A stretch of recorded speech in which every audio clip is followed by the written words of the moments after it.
See. It'll come to a boil and then you start looking at the clock. Way to be, Doug.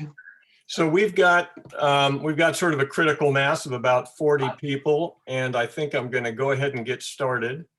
And Ray, as is my custom, I'm handing off the new admits to you so I can focus on the meeting, if that's okay. Sounds good. Thank you, sir. All right. Well, welcome to everybody. Judging by the number of folks who are tuning in, this is a lot of people interested in tonight's meeting, which is great. And I think we've got a really nice program for everyone. We've got a photo challenge to look at in a few minutes. Humorous and lighthearted. We had some great entries for our monthly photo challenge, so we'll be taking a look at that. We have a couple of short presentations before our main event. We've got Jim Hodell and Mark Danley doing the two short format presentations tonight. So we're excited to see what they've been up to. And then our featured speaker tonight is Charlotte Gibb, speaking on composition, each subject for breakfast, which is a great title. And so we'll introduce her and talk a little bit more about her a little later. But we're delighted to have Charlotte with us tonight. And I just wanted to mention, as I usually do, that if you are a visitor, to the photo forum tonight, if this is your first time attending or maybe your second time attending, welcome. We're delighted to have you with us. And I would suggest that you, if you haven't already, take a little time and go to our website, portlandphotographersforum.com, and take a look at what we're up to. We've got various things going on, workshops. Get familiar with the website. And if you want to join, that's the avenue to use to join up. So we're happy you're here, and we hope you enjoy tonight's program. I've got a few announcements I want to go through before we kind of get going here and let people know specifically just about a few things. We do have a workshop coming up in September that's going to be taught by Mark Fitzgerald, one of our own. And it's a workshop that's going to take place in two sessions on September 11th and September 18th. And it's going to be about color, all things you wanted to know about color in photography. Should be really interesting. The first session, he's going to take a deep dive into explaining concepts of color, getting a little bit into what it is, the theory of it, subtractive color, additive color, all those things. And then the second session on the 18th is going to be a little bit more applied, moving from the concepts of color into the practice of using it in your photography and in your post-processing. So if you're interested in that, take a look for a full explanation of the class online. You go to the main page. There's a workshop tab at the top. Click on that, and you'll see Mark's class there in all the detail that you'll need. So I encourage you to take a look at that if you're interested in color. He'll also be doing a class. We don't have it up for registering yet, but in October he'll be doing a class on black and white. So you might want to do some advanced planning and think about that. I don't know if I mentioned the title of his class is Understanding Color and How to Use It to Express Your Creative Vision. So that's what I like about Mark. His titles are exactly what he's going to be talking about.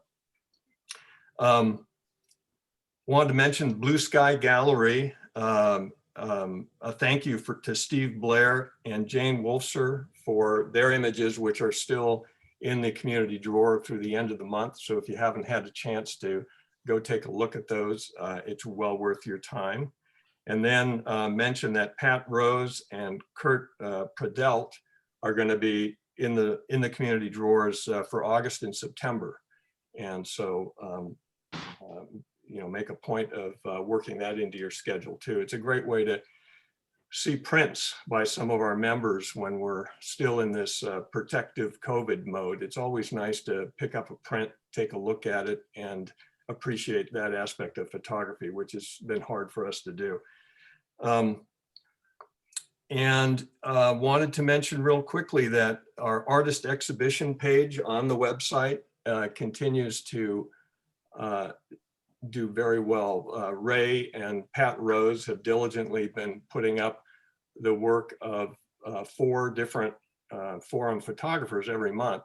And it's a wonderful way to get a sense of what some of your fellow photographers are up to, the types of images that they do. And right this month, we've got, let's see here. This month, we've got Mark Danley, Mike Osborne, Joanna King, and Jim Congleton are on the what we call the PPF exhibition pages on the website. So wanted to encourage everyone to take a look at that. And then a couple just quick call outs. Carol Isaac had a image juried into the Griffin Museum of Photography current exhibit there. It's a members show. And so she's currently showing there in Winchester, Massachusetts. And Don Jacobson had one of his images of the Japanese garden selected to be the cover for the 2022 calendar for the garden. So congrats to both of them. Let's see here. So I think, and regarding Blue Sky Gallery, I wanted to give Andrew Greenhill a moment to talk about his recruiting efforts for future drawer residents. Go ahead, Andrew. Thank you, Doug.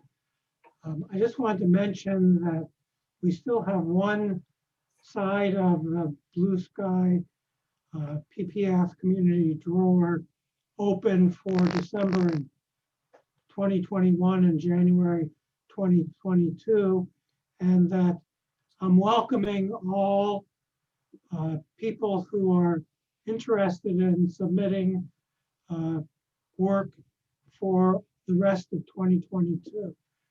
It's wide open. If you're interested in having your work seen by the Portland community, this is a great way to do it. It's relatively easy to get your work in terms of the requirements. Quite easy, actually. And we'll do everything we can to facilitate a successful showing of your work. Thank you, Doug. Yeah. And I encourage everybody, especially those who haven't been in the drawers over the last few years, to consider doing that. It's a really nice way to get the experience of having your work in a gallery. You have to give some thought to matting your images and presenting them, and it's really a great opportunity. So I really encourage you all to consider doing that. Okay, so I am going to go ahead here and share my screen, and we're going to show the photo challenge, humorous and lighthearted. So if you'll bear with me for just a minute, I will get this going.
no TV, so I'm asking now. Yeah.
This one.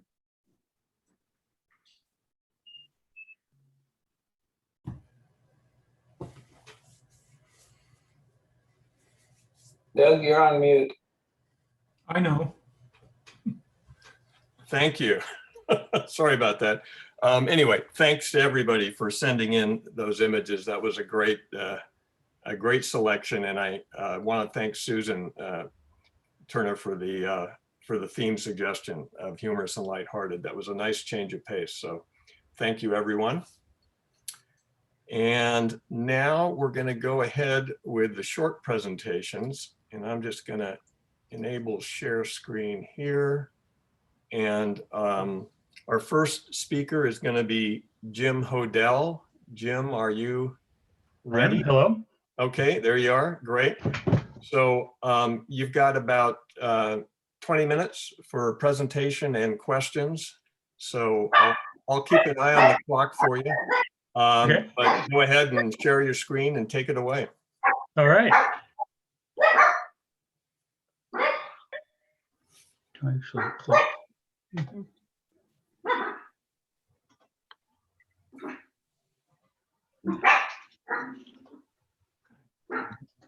Who did that? Okay, so I assume you guys can see a photograph. Yes. Okay, I have some pictures here of taken of the night sky, or like our place in the universe, or the galaxy looking out. And you know, this first photograph sort of emphasizes some of the things I've learned in the last few years of photography, and that is persistence. You know, and that is to you know, plan trips and go on trips, and to take pictures when you can, but also to work a subject, work the environment, whatever it is there. And on this night, when Randy and I were trying to take pictures of the Milky Way over the Three Sisters, it was cloudy. It got cloudier and cloudier as the afternoon went on, and I thought that you know, we weren't going to get anything, but we decided to stay and start to shoot photographs, and revealed this you know, blue flame of Milky Way above North and Middle Sister. And you know, you really can't see this much with the unaided eye, as these long exposure photographs capture much more light. So anyway, I was happy to see some results from sticking it out and taking some photos. And you can see the Collier Glacier is down here on the north end of Middle Sister, and the Milky Way, excuse me, Jupiter is peeking through here on the lower right. You know, so I thought, okay, I'll keep taking pictures, and then the clouds were shifting and lifting, and this one reveals the top part of the Milky Way, and top part of the Milky Way, and then there's some terrestrial light reflecting off the clouds from Bend and the Sisters, and you know, that actually doesn't bother me too much, because I was happy to go back to the motel and have heat and warm food. So it's just sort of part of our environment. So it turned out to be an enjoyable, successful shoot when I thought it might not work at all. And another thing is, I used to think of these as pictures of the Milky Way, but they're really pictures of the Earth. And because I definitely like to have a foreground interest, something that gives scale and context, because I've taken photographs of just the stars before, and you know, it's kind of colorful, but they don't give me a sense of place like that. So I much prefer to have this foreground interest, and I use a few different software tools to plan this, Stellarium and Google Earth, and that gives me an idea of where the Milky Way is going to be. And then I go out there and see how close I was. So I knew that the Milky Way would be rising in the south, so I was pretty sure it'd be close to the Sisters. And it moves across the sky like the Earth and the Moon. So here's a picture the next night when it was clear, and that's the galactic core is called. It's the center of the Milky Way galaxy, which is like a flattened out football, kind of a oval disc. And scientists say that we're up on sort of one edge of the galaxy. So we're looking down through the center of the galaxy here, which is very dense. Excuse me, Yeah. Jim? Yeah. Are you advancing through your slideshow? Because we're still looking at the very first one. Oh, really? Mhm. Oh, hang on. It says my screen is sharing is paused. Stop. Huh. Thanks for the note. I didn't know. All right, let me go back. Okay.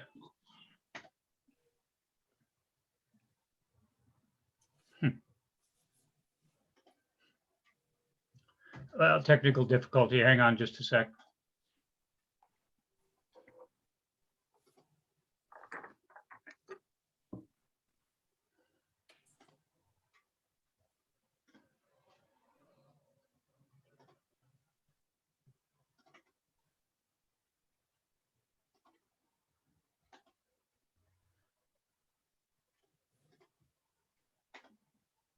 I can't seem to find my, no, you still can't see anything? No. Not yet.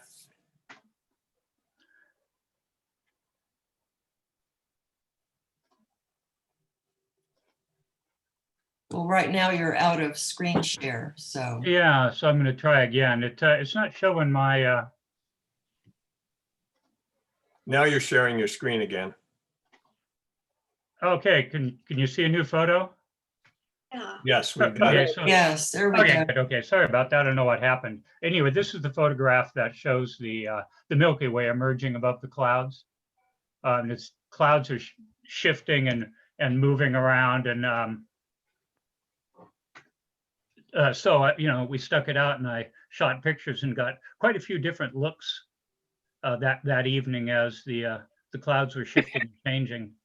So Jim, can I ask two questions? yeah, One is like what month? And two, are these single exposures? yeah, these are all single shots. And this was last year. Let's see, I think it was the end of July. Yeah, I think this was the end of July or August. This was the end of August. Thanks, Randy. When I could see that the Milky Way would be rising in the southwest, and it was going to be no moon, you know, two of the main criteria. So I start looking around for something that will have foreground interest and the Milky Way.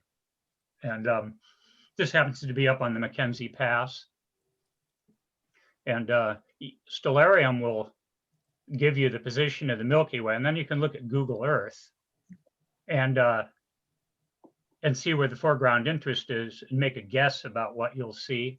So these are all single shots, about 20 to 30 seconds of exposure, f2.8 and ISO 2500. And it's all a balance of those parameters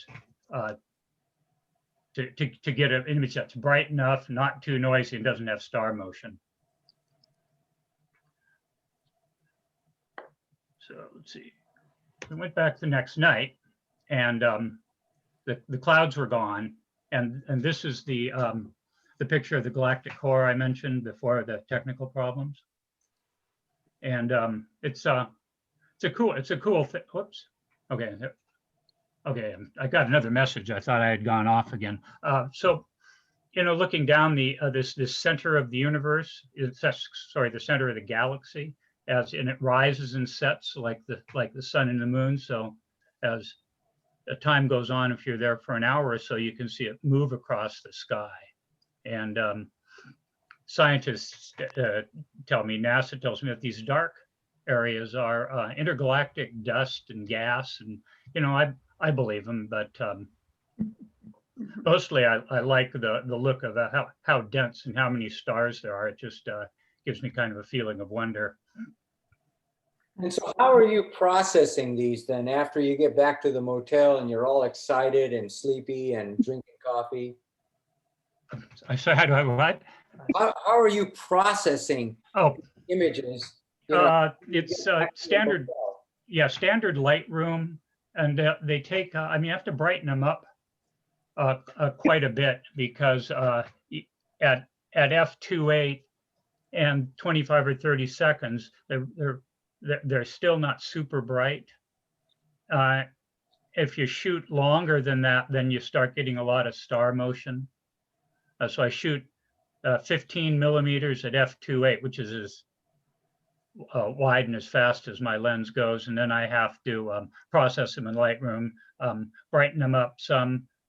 They're mostly the natural colors, which I don't really know whether they're white balance. I don't know what the natural colors are. It's what I leave it on auto white balance, and then you know the typical sharpness and clarity. But other than that, they're pretty close to what came out of the camera.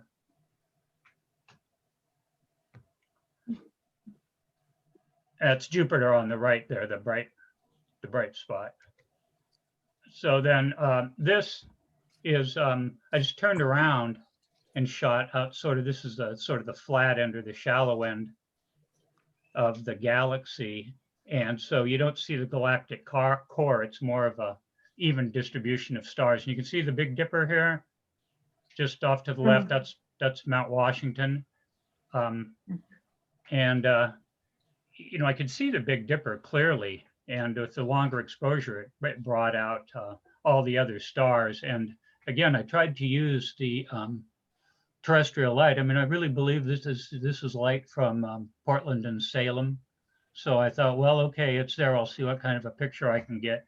And it's I'd like to say that was some kind of miracle sunset at night, but it's terrestrial light.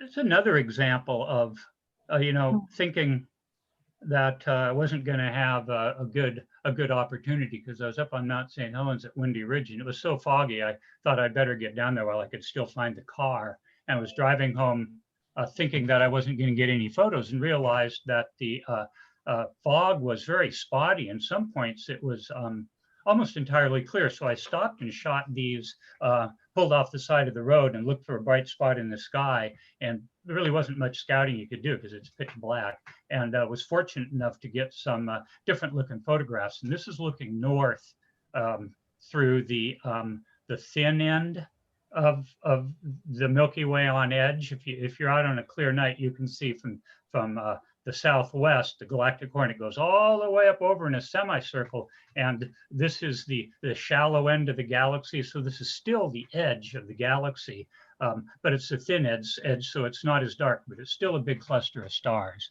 And these colors are, I didn't do anything to produce these colors. This is what came out of the camera. And I don't know whether it was atmospheric conditions or the fog or what, but these purples and greens were there. And you can see some of the clouds and the moisture in the air. And it, anyway, I was happy to get this photograph, and I really didn't even have any idea what was there because I was shooting in the dark.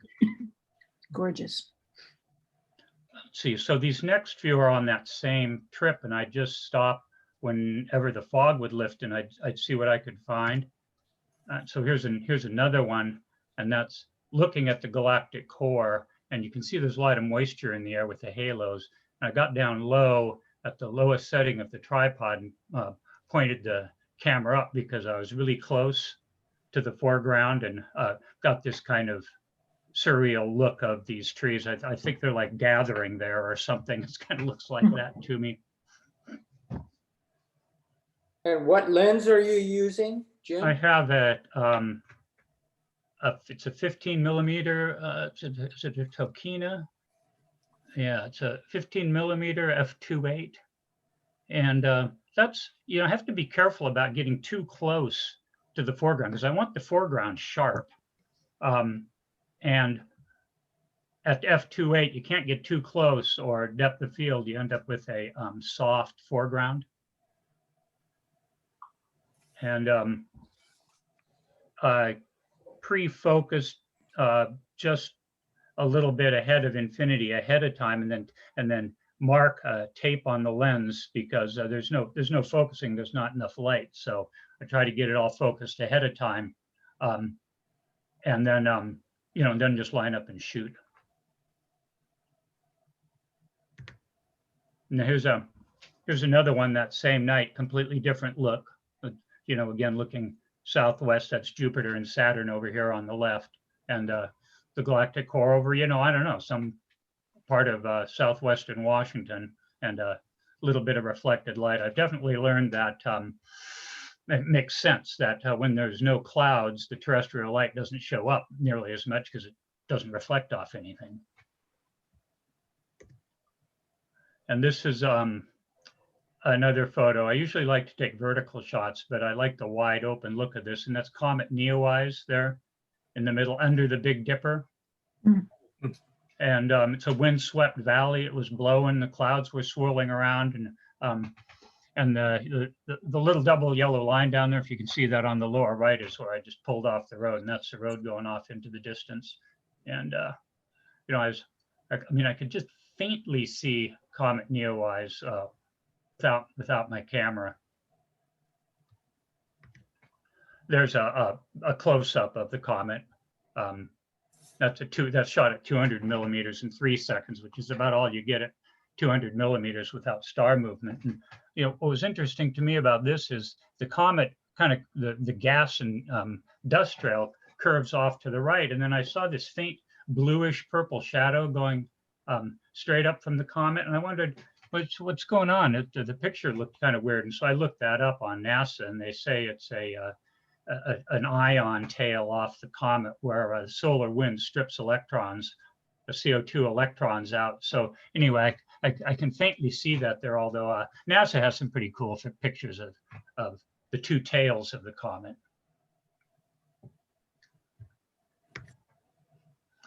Crater Lake. Gadfrey. You Spectacular. know, there's a lot of places to shoot the Milky Way at Crater Lake, and I just went up and found one and started shooting, and it was another cloudy, moist night, and so many of the stars have these, you know, are illuminating, you know, these little blobs of light from the moisture in the sky, and it produces interesting effect. I suppose I'd prefer it was clear, but you know, you have to shoot what's there. Jim, I'm just going to interject. You got Yep. about 5 minutes. Okay, good. I'm just getting to the end here. This was the first shoot I'd made, and it's up on Mount Hood. I hiked up to a meadow above timberline, and in this case, Mount Hood is a lot closer. It's I don't know how close. It's like half mile or 3/4 mile. It's pretty close, and all that light on Mount Hood is coming from the Milky Way. And if you look, there's trees in the foreground. There's a shadow, and that's a shadow from the Milky Way. And so it was interesting for me to see this 30-second exposure, how much light the camera really captured from the Milky Way, because you know, it was pretty dang dark for me. So this is the second trip up to Mount St. Helens, and Randy and I had gotten up to the top of the Windy Ridge, and I shot this picture. It's 15 minutes before moonset, and there's a reflection, and there's, whoops, Comet Neowise is up in the upper right. You can see it's kind of a cameo from the comet. So what I was there to shoot was the galactic core over Mount St. Helens, and so that's what that is. And I waited until the Milky Way was right over the top of Mount St. Helens, sort of thinking, well, it's a Milky Way eruption or something. And it was cool up there. We were up there till about 2 a.m. shooting pictures, and then the last one was I turned around to shoot the other side of the Milky Way and asked Randy to take Buck up on, there was a knoll of a hill, and I shot this picture of Randy and Buck looking up at the stars. And you know, I like this one. It's personal, you know, to me. It was a really nice evening, and the amazing thing is that Randy was able to keep Buck from wiggling for 30 whole seconds. Nice. Okay, Those so are that's gorgeous. What is it about like doing these night Milky Way photographs that attracts you? well, you know, he used to go camping a lot with my dad and mom and dad, and he'd take us out, and I was always fascinated by the night sky and how big it was and how many stars there were, and you know, where Earth is and where I was, and I think that carries over now. So I like to go up there, and you know, it's partly the experience. It's nice to be out, and you know, Randy and I, when Buck were the only ones up there, you know, we have the place to ourselves. You know, it's dark, and you know, you can see the mountain and the lake and the light, and anyway, I really enjoy it. It just gives me you know, a sense of place that is small.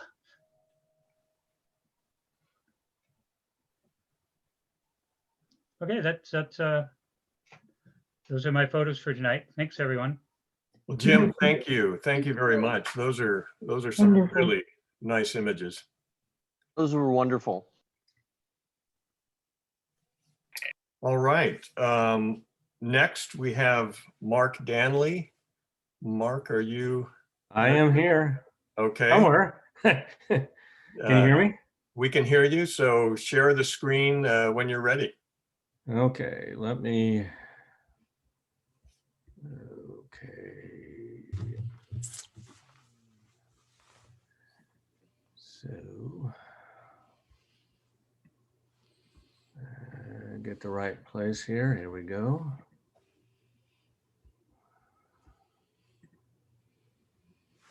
Can you see that? Not Yeah. yet. Huh.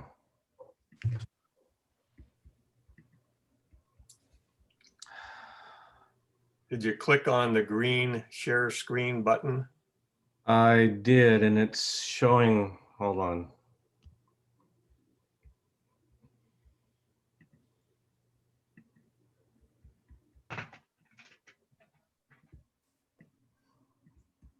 I'll try it again. There we go. Okay. All right. Now we're cooking. Okay. So Mark Danley, and I wanted to say a few words about who I am, a new member. So I think most of you don't know me or know much about my work. I just wanted to say briefly, I've been taking photographs for about 45 years now. And this opportunity gives me not only a chance to share my work with you, but also to think about what it means for me. And what I'd like to do tonight is really talk more about my thought process. I'm certainly willing to answer any technical questions, although I'm not much of a technician. So part of my background is I'm an introvert, so it's difficult for me to mix with people and, you know, be that guy that's always out there meeting and greeting. And you'll see why that's important in terms of the work that I'm going to show you, because I'm really going through a process of not so much changing who I am, but changing how I respond to the world. And photography is a way that I can do that. So in a sense, what I want to talk about today is how I got from this image to images like this, which, you know, it'll make, maybe it won't make any sense at all. I'm not sure, but let me give it a stab. So let's go back to this image. Now, this I took about 12 years ago in Los Angeles at the Getty Center. And it's, you know, kind of like a street portrait or a street photograph. But if you really look at it, nobody's really engaging with me. I'm distant from other people. The only person that's looking at me seems to be the fellow that's to the right of the center of the photograph. So it's a, you know, this is a classic introvert way of taking pictures of people. And so I was sort of captured in that. I can't really go beyond it. But I had a couple of experiences that sort of changed my perspective about what I could do.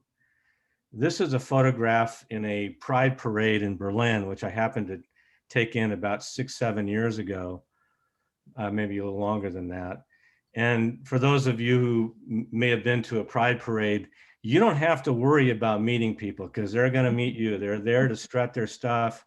They're there to interact with people, and they love to have their photograph taken. So for someone like me, it's like it handing me manna from heaven. It's like I can just engage them and so forth. But, you know, and I got some good images. It was really just a lot of fun.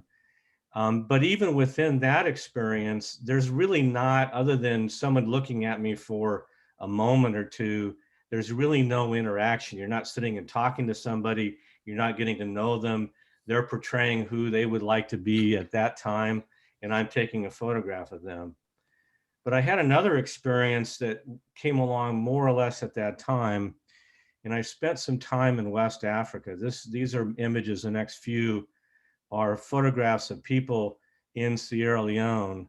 And I went there a couple of different times. And in a place like that, especially now because of some of the problems they've had, basically white people don't go there. And so if you step into their world, you're going to be a thing and you're going to have to interact with them. There's almost no other way. And it's relatively easy to have the kind of conversation in a sense that I've always longed for.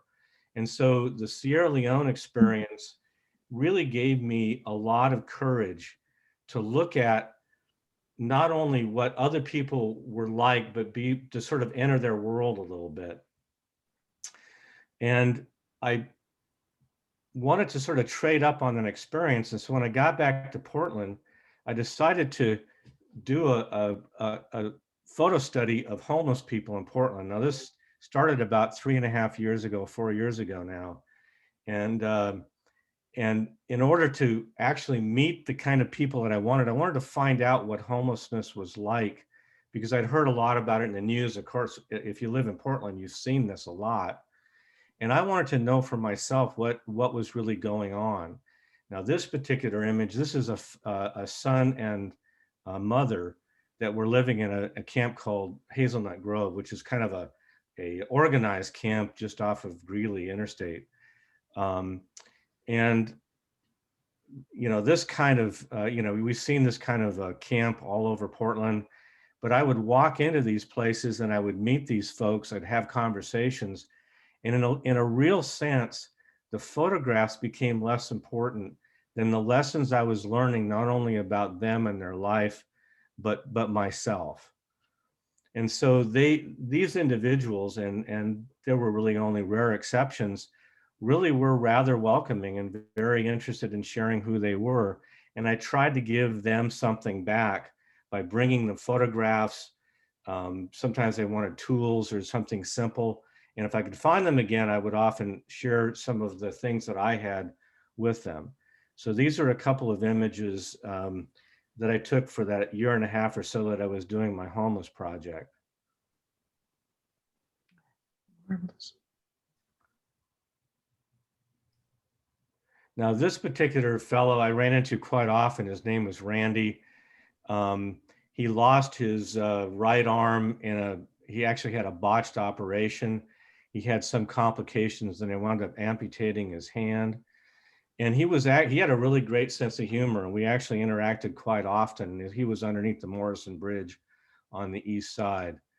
And this last image of the homeless, this is a guy named John, real character, very friendly. I brought him beer. He thought that was great. We were just kind of having a good time. So after about 1.5 years, I'd sort of wound down on that. And my idea was then to shift my focus to kind of bridging the gap between the red state, blue state thing that we've got going on in our society by going over to Eastern and Central Oregon and talking to ranchers and others that live in an area that's very different than us. I have a ranching background in my own case, so I felt comfortable in that world. But unfortunately, COVID came along. So I did something very different. And what I'm going to end with is really my focus right now, and that is on self-portraiture. And when I first started that, I hadn't done really any studio lighting. I hadn't really thought about taking pictures of myself, but I just delved in whole head into this world. And one of the things I did was to start taking close-ups of myself, to see myself in a sense, literally and figuratively in a different light, because we don't often really look at ourselves carefully. So I decided to, you know, got a macro lens, and I started just getting different images, different perspectives of who I am. In a sense, it was almost a way for me to understand the aging process. I'm 67 years old, and, you know, I have to be comfortable with who I am. And so these images were a way of just seeing myself in a context that I hadn't really even thought of before. Just another image of a different perspective. I also played around with the use of mirrors, and in a sense, sort of philosophically, this shows that often the way that we interact with the world, we're not always cohesive or whole. Sometimes we're fractured. Sometimes we show parts of ourselves and we hide other parts. So some of these images became sort of representational of my internal landscape. This image was one I took in a bathtub, And I was interested in the light and just what it would be like to take myself underwater. I would not recommend this process, however. It's a little like waterboarding at home. It was probably one of the most uncomfortable things I've ever done. But it got a good image, so there was some value in that. And then I worked on silhouettes, which in a way kind of represents that sometimes we only think of ourselves on the edge of ourselves. We don't really, you know, we're often hidden in a real or a significant way. And then got a couple of images that represent COVID hair. So when we were all in the middle of the pandemic, I didn't go to the barber for quite some time. And I thought it was kind of interesting to see how that was reflecting on my head. And then I eventually decided to take that all off. So this is me and holding my hair, which is, I think, just kind of a fun image. And most of the images that you've seen are black and white, but I got interested or sort of intrigued with how color could change how I looked and what it might represent in terms of my mood. And I've always liked the color blue. I think there's sort of an introverted thing going on about the blue issue. But I got intrigued with the use of color, which again, I haven't done much of. And this is one of the few that I photoshopped. And to me, it represents sort of the bifurcation of my personality. We all have parts of ourselves that, you know, maybe shows up differently depending on who we're with or what kind of mood we're in.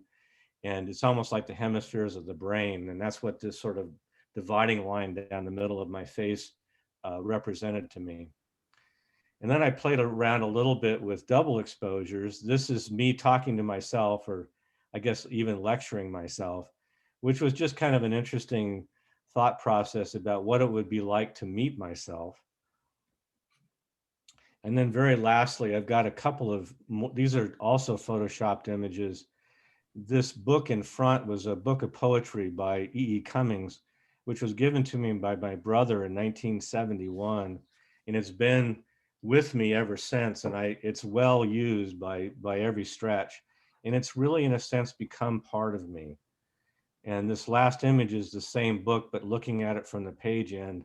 And I photoshopped myself inside the book as if I were sort of embedded in this literary world, but showing it in a visual way. So that's what I have to share with you. I don't know if I have any time for questions, but I wanted to put my contact information. I really love networking.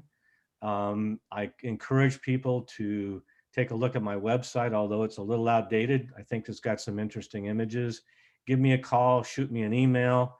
I'm a member of a gallery, Gallery 114 in the Pearl. I'm going to have a solo show coming up sometime later next year. And I have a studio in the Seed Building. So that's who I am, and I'd be glad to take any questions.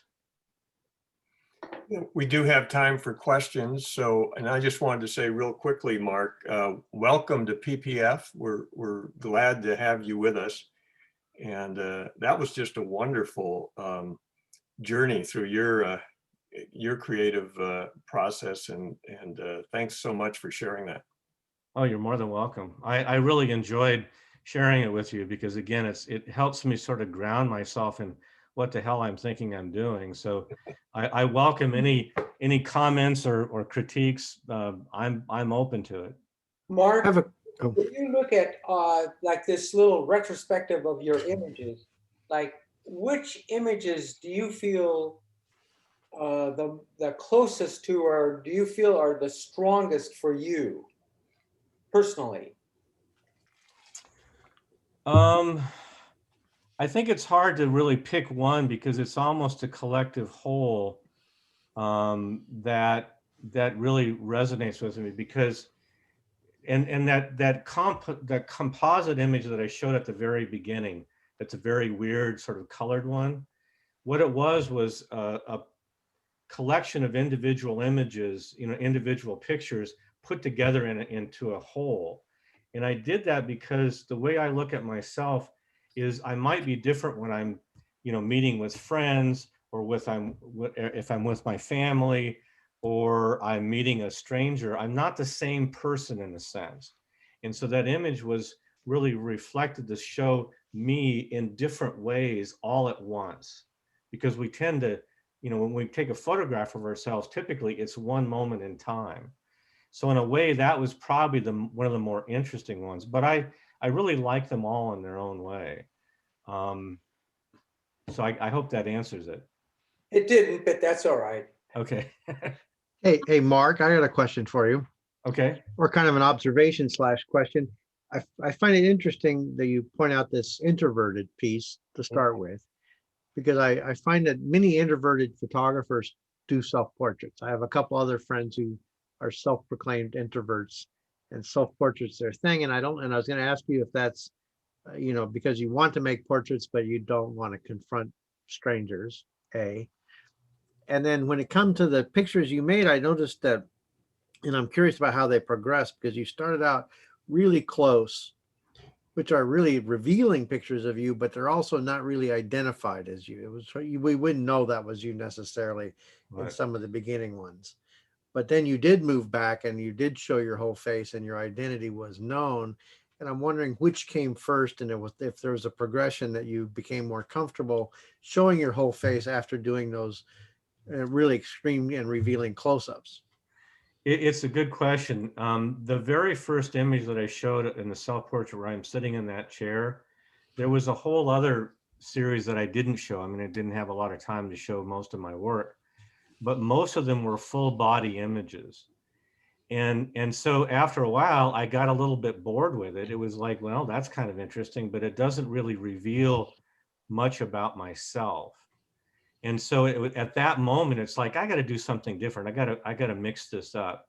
And so it was that at that point, I started doing the close-ups and also doing crazy things like the mirror and the bathtub.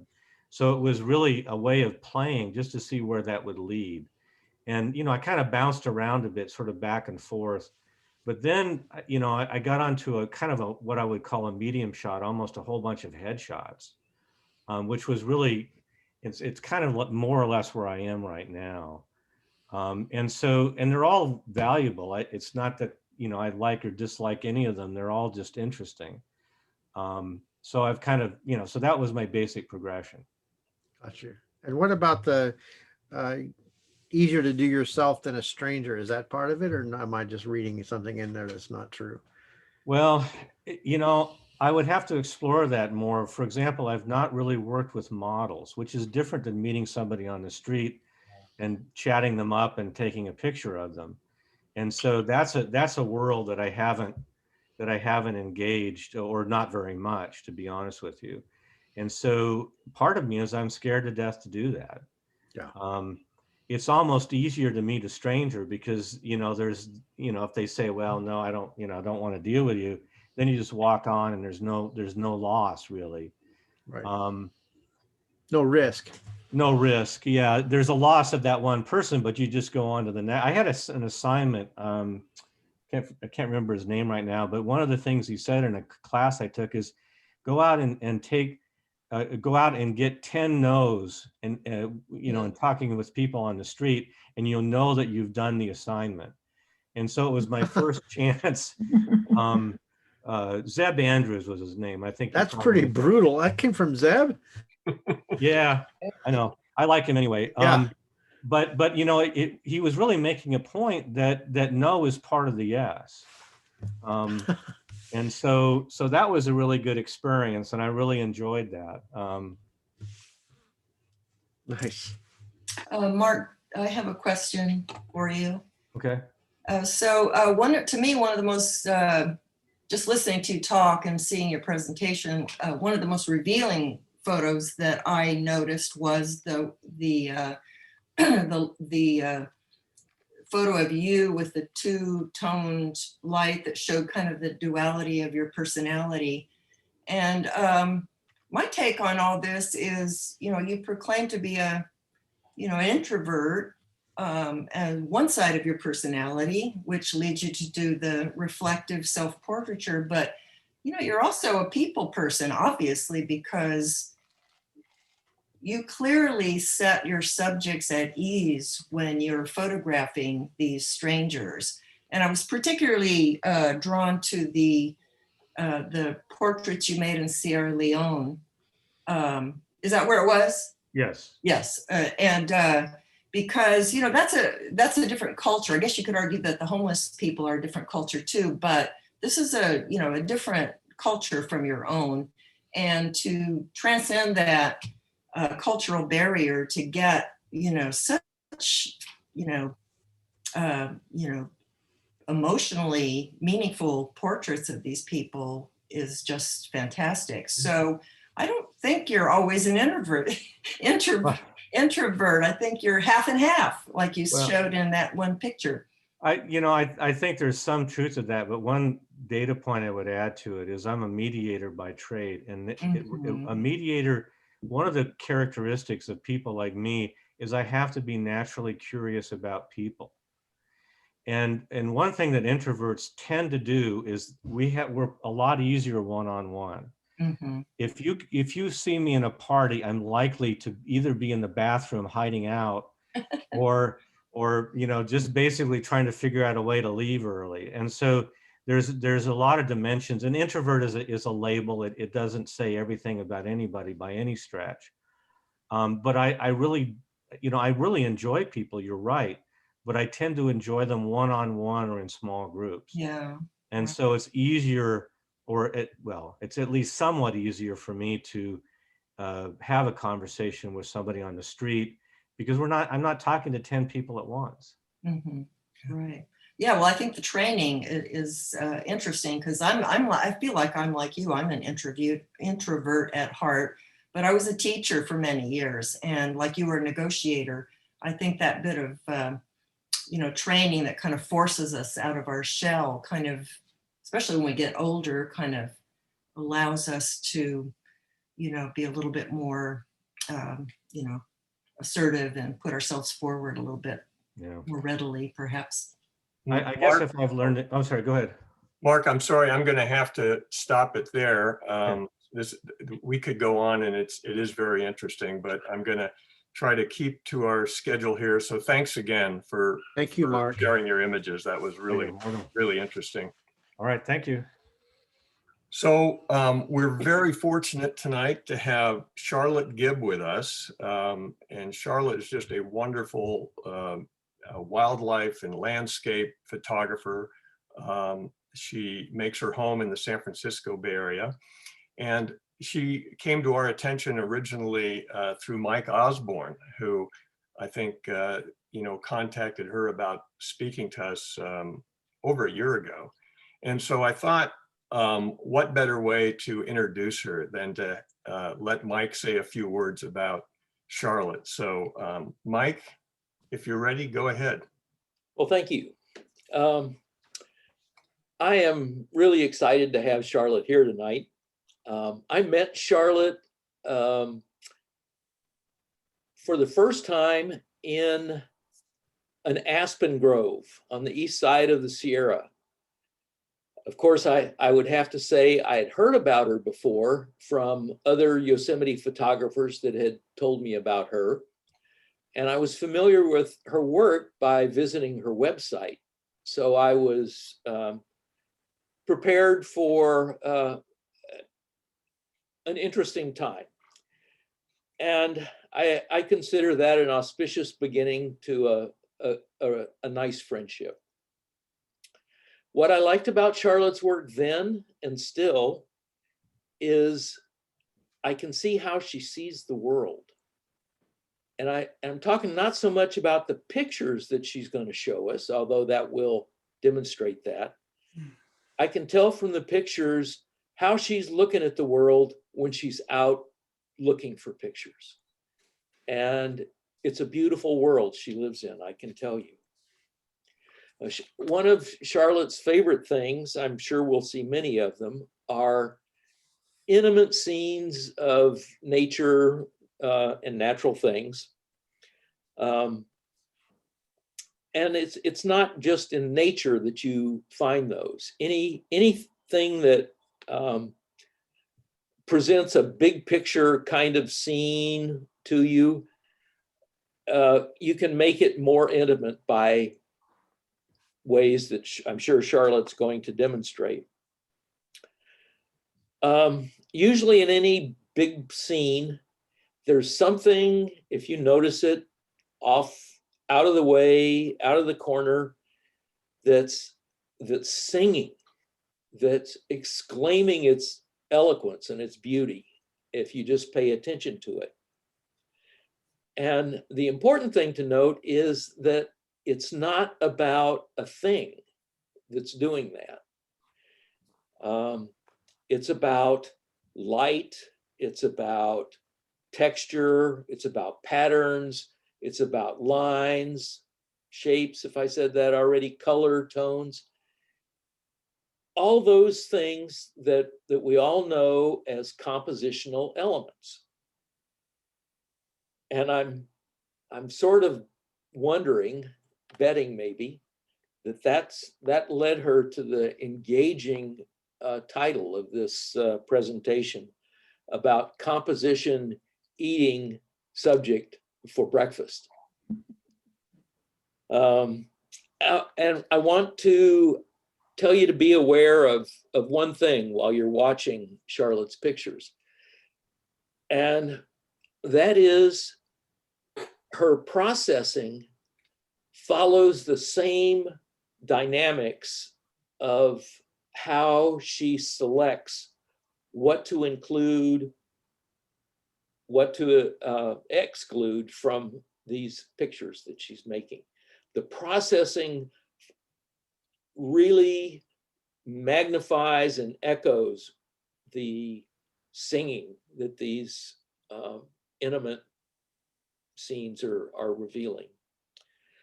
And so with that, I would like to introduce to you my friend Charlotte. Charlotte, welcome to the Aspen Grove. Thank you, Mike. Oh my gosh, that was such a nice introduction, Mike. Thank you. And it's really good to kind of see you again. It's been a little while. It has. And also, I really enjoyed the other two presentations very much. So thank you. Doug told me to stick around for those, and I was like, wow, 2 hours in my chair. It's like, okay, this is going to be a long night. But I was like glued to my chair because they were just really beautiful works put together, and I really enjoyed seeing them and getting to know a couple of your members anyway. So anyway, I'll just tell you just really briefly about my background and why I find so much enjoyment in the type of photography I do. My background is in graphic design. I have a degree in art in design from the Academy of Art College in San Francisco. And I did study photography, but back then I was orphaned at that point in my life, and I had to figure out a way to pay the bills. And I figured the best way to pay the bills was a degree in design, because I did have a talent for that. And so that's what I did. But I never gave up on my photography, and I stuck with it for all these years. But in the last decade or so, I turned my attention to the natural world. And before that, I was doing things like going to protests and photographing people and doing kind of more of a journalistic approach.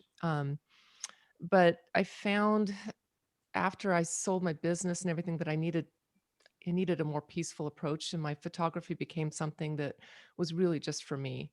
And it continues to do that. It's for me, but it's also for you. I really enjoy teaching. I enjoy sharing what I've figured out along the way. But other than that, it continues. I don't tend to do commercial work. I'm not for hire or anything like that. My photography continues to be something that feeds my soul. And nature photography in particular feeds my soul. So with that, I think I'll just kind of dig in. I'm not going to just show you like my work. I'm going to try to teach you something about what I've figured out along the way. And I'm going to show you like my failures as well, so that you can learn from some of the stuff that I've figured out. And, this seems like a really varied group of people. And some of you are probably, this is going to be,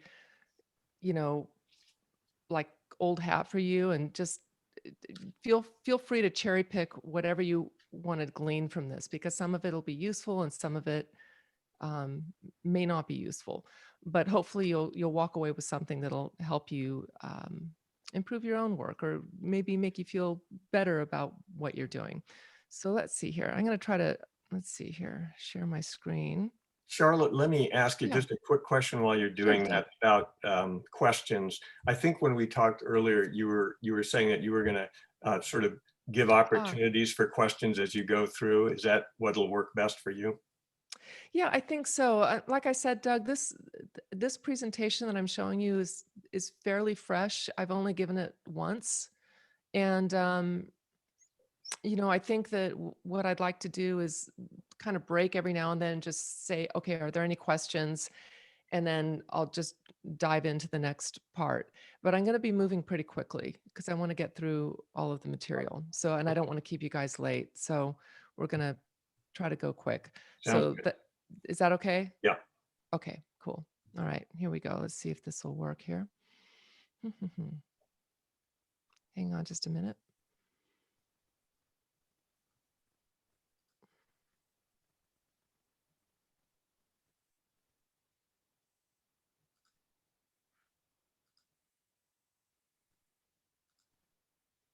Are you guys seeing my screen? Yes. Yes. Yes. Hey, it worked. Okay. Isn't Zoom wonderful? So I also wanted to say that I was hoping to be there in person in Portland. I have my three brothers live in Portland, have for decades, and so I get up there a fair amount. And I was really hoping to be able to meet with you guys in the flesh. But you know what? This isn't bad either. So everybody can get comfortable and have a bathroom break whenever they need one or whatever. So just make yourself comfortable here. So composition eats subject for breakfast. So this is a statement that I made at the Out of Yosemite conference, and it got everybody all abuzz when I said this, because it's kind of it's a statement that you can argue about a lot, which I think is kind of fun. But I come from it from a pretty firm and passionate standpoint, which is that you can take pictures that are like very ordinary and make them extraordinary. I usually start out my talks with a little quote. So even in front of nature, one must compose. So I tend to spend a lot of time in Yosemite, which is one of the most beautiful places to me on the planet. And lots of people take pictures there. And lots of people say, well, you can't take a bad picture in Yosemite. And I'm going to show you that actually you can take a bad picture in Yosemite. But first of all, let's talk about subject versus composition. So a poor composition can ruin an otherwise interesting subject. So I'm going to start with this. This is a picture that my husband, a snapshot he did of my son and I, my beautiful son. And it's a pretty good picture, except for the unfortunate palm tree coming out of my head. Otherwise, it would have been a good picture. Likewise, this is a photograph I took, God knows when, in Yosemite. I took this picture. I took this horrible picture. I have no idea what I was thinking when I took this picture. I must have been drunk or something. I have no idea why I took this picture, but it's a beautiful subject. It's Yosemite, and yet this is a horrible, horrible picture. So you can take great subjects and make terrible compositions of them. But likewise, you can take a photograph of something that's like an uninteresting subject and still make a decent composition of it. So this is a photograph I did some years ago of just boulders and a tree, and it's not an interesting subject, but when you photograph it in such a way, it becomes allegory for something else. And then your mind can wander and think, well, what else is it? Could it be something else? It's just textures, and the textures are slightly different. And this is, by the way, a color photograph. It is not a black and white photograph.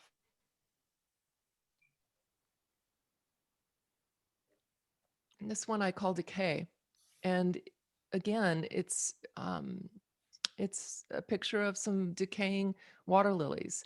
They're not attractive particularly, but when I photographed them, I saw something else. I saw perhaps the circle of life with all these circles together.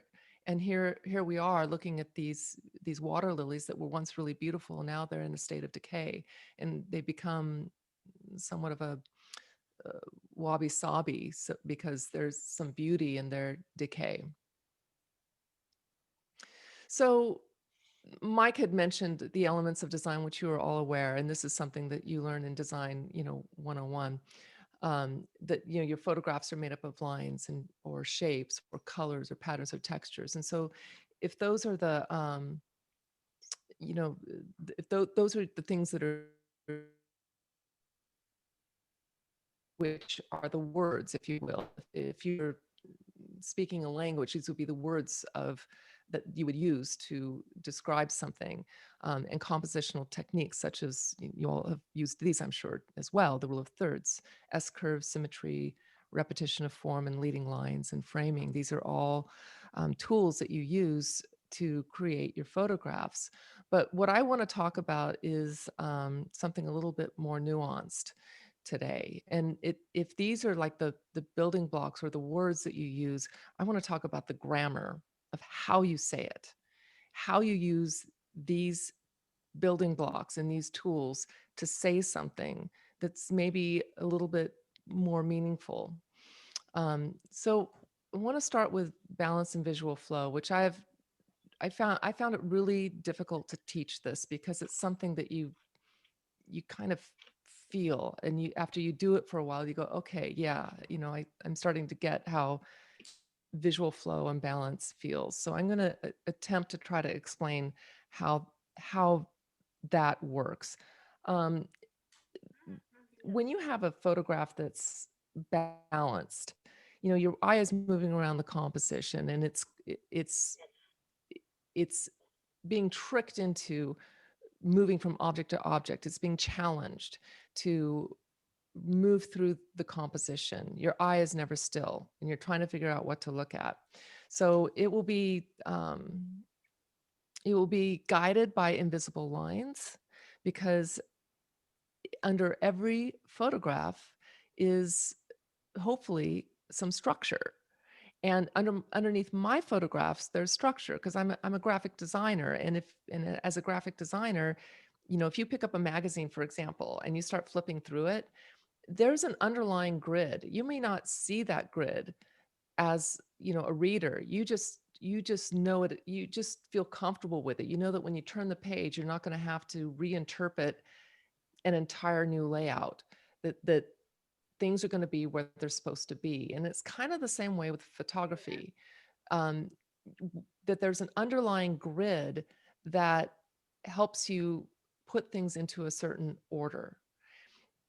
So stick with me. I know this is kind of a strange way to put it, but I'm coming from a graphic design standpoint, and underlying grids are incredibly important in design. So the first thing you need to do is figure out how to balance the composition. So there's different kinds of balancing. There's this kind of balance, which you can see. You've got a composition which is basically split in half. So the top and the bottom reflect each other, and the sides reflect each other. And this is called symmetrical balance or formal balance. And you guys probably already know this, but the tops and the bottoms and side to side, they reflect exactly what the other side is showing. So what these kinds of compositions do is they feel very calming, because they're symmetrical. You know what to expect. Reflections are a great way to use symmetrical balance compositions, where you put the horizon right smack in the middle of the composition, and so what is being reflected is the same as above the horizon. So it feels very, very balanced and calming. And here's another one where it's balanced from side to side. These are very formal feeling. And I like them because they feel very calming, but they're not particularly exciting. So the other type of composition, this is also one that's fairly formal in feeling. And do you get that? Do you see how it feels formal? It's kind of the same from side to side. It's very balanced. The subject is in the middle. It's it feels static in a way, but it also has a different kind of feeling than say something like this, which is an asymmetrical balance composition. So in this type of composition, your eye needs to move through it, and each object has a different kind of weight. And these are called asymmetrical balance or an informal balance composition. And in this type of composition, each section has its own weight. So, for example, the maple tree, it has a lot of color and a lot of brightness to it. So it has a lot of weight, has visual weight because it's like drawing your eye to it. At the same time, you've got this boulder at the bottom, and boulders are heavy. And you know that boulders are heavy, as are trees. And so those have visual weight. And the idea is to try to balance these elements so that the composition doesn't feel lopsided. Same with this one. You know, each of these elements, and if you take this photograph and you divide it into its essential elements, in this case, what I did is I broke it into like the light parts of the stone, the dark parts of the stone, the water, and the two corners. So if you can imagine that you stuck a pin in the middle of this composition, it shouldn't spin to one side. The whole thing should be balanced. It shouldn't try to spin. These types of concepts apply to all kinds of design, not just photographs. When you look at something that's balanced, this is like a piece of a newspaper. Like if you look at a newspaper page, you'll notice how there's a flow to it, like where the photographs are, where the type is. Type is texture, right? That's all it is. It's just texture. Photographs are big blocks of heavy elements. All of these things have weight, and the weight can pull the page, or in this case, the composition, one way or the other. And so what you want to do is assign a weight, a visual weight to the different elements in your composition.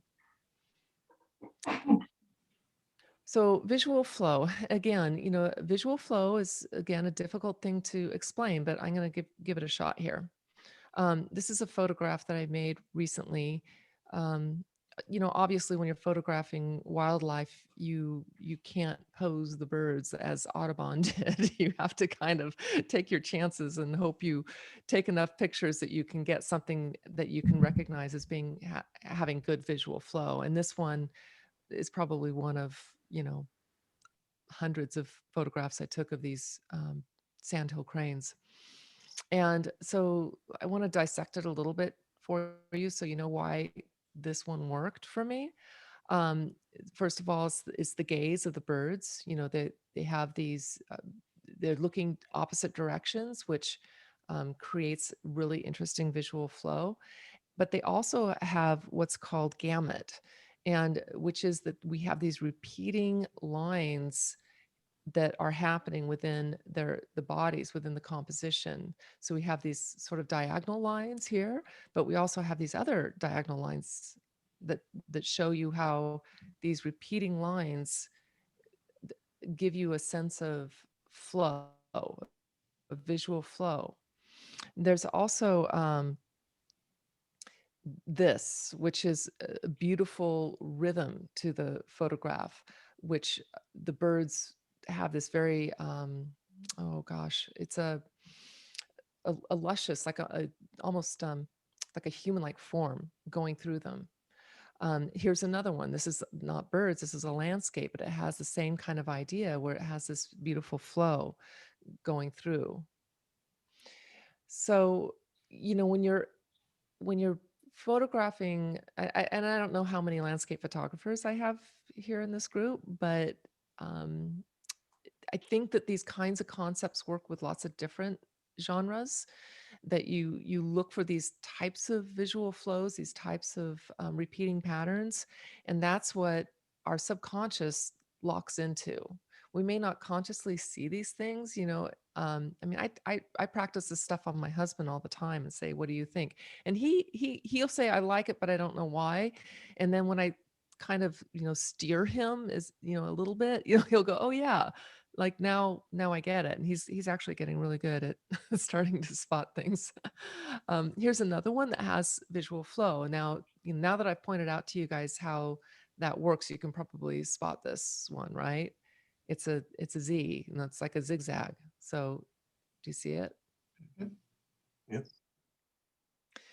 So when you're making a photograph, look for these kinds of patterns.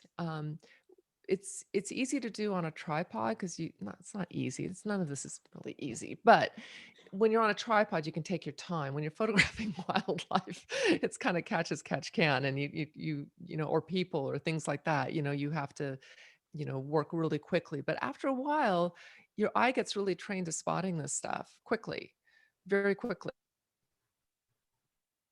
You- quickly without thinking much. So should I talk about something else? Any questions about visual flow balance before we move on to this next section? No. Okay. This is some. You're a very good teacher. Oh, thank you. Well, I'm new at this, so I really appreciate the comment. Okay, so highest area of contrast. So in a composition, any composition, your eye is going to be drawn to the highest area of contrast.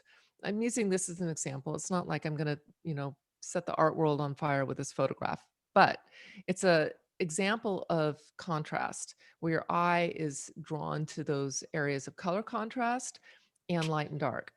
And there's a technique if you're not really sure about spotting contrast, there's a technique I kind of came up with that I think works really well, is that you use a blur, and you can do this in your camera just by blurring the lens, just as you look through, and when you're composing, that's one way to do it. Or you can do it in post-processing like I am doing here. I applied a Gaussian blur to sort of show you like clearly where the highlights are. So now it's no longer a tree, it's just this blurry thing of, blurry, green, yellow, and blurry blue area. So now we can kind of see where the highest areas of contrasts are. When we tip it on its side, now it's no longer a tree, it's just a very abstract shape. And so now we can really observe, okay, how are those shapes intersecting with the edges of the frame, or how are they sitting within the four edges of the frame? With this one, I did the same thing. It's obviously pretty clear where the the contrast is. It's right in the middle. But notice how I kept it away from the edges of the frame. There's a little bit on the right edge, just a tiny bit of contrast there, but it's not enough, I think, to bother me overly much. So another way to create depth, another way to create contrast is aerial perspective. Now, aerial perspective, it's not like up in the air. I'm talking about atmosphere. So atmosphere is a wonderful way to basically separate elements. I think that the biggest situation with photographing these small scenes that I like to photograph is that they tend to be flat because you're using a long lens and you're getting into spaces and trying to create an idea of depth can be really challenging. So one way to do that, like I said, is using contrast, but the other is aerial perspective. So that's when you have atmosphere, when you have something going on like fog, or in this case fog and light, to create depth and create some separation of elements.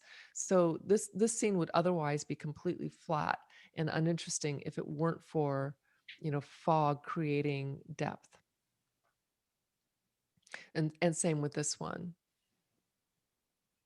So the stuff in the foreground has more contrast, and the stuff in the background has less contrast because of the fog and the use of the natural aerosol or fog that's in the in the atmosphere.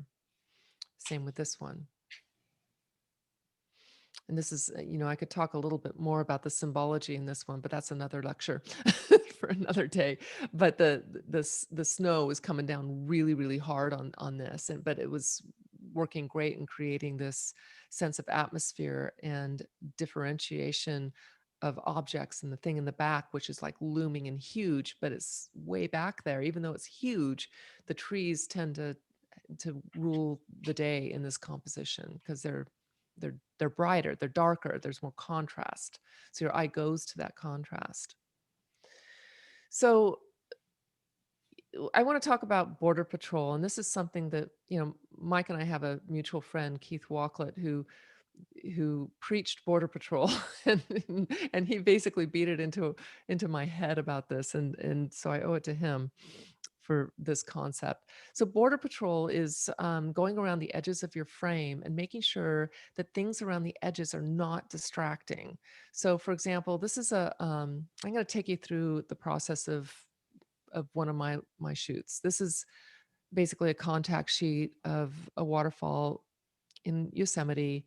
It's not really, it doesn't even have a name. It's a cascade. But it's huge. This waterfall is like, I don't know, 100 feet tall, but they don't call it a waterfall in Yosemite because it has to be thousands of feet tall to be a waterfall in Yosemite. But this one is, maybe 100 feet tall, and it's considered a cascade. And I photograph it all the time. I go there all times of the year. And so I picked one that I liked, and it was this one. This is the raw. This is the raw image out of the camera. So nothing done to it. It's kind of a slow shutter speed, but not probably about 1/6 of a second.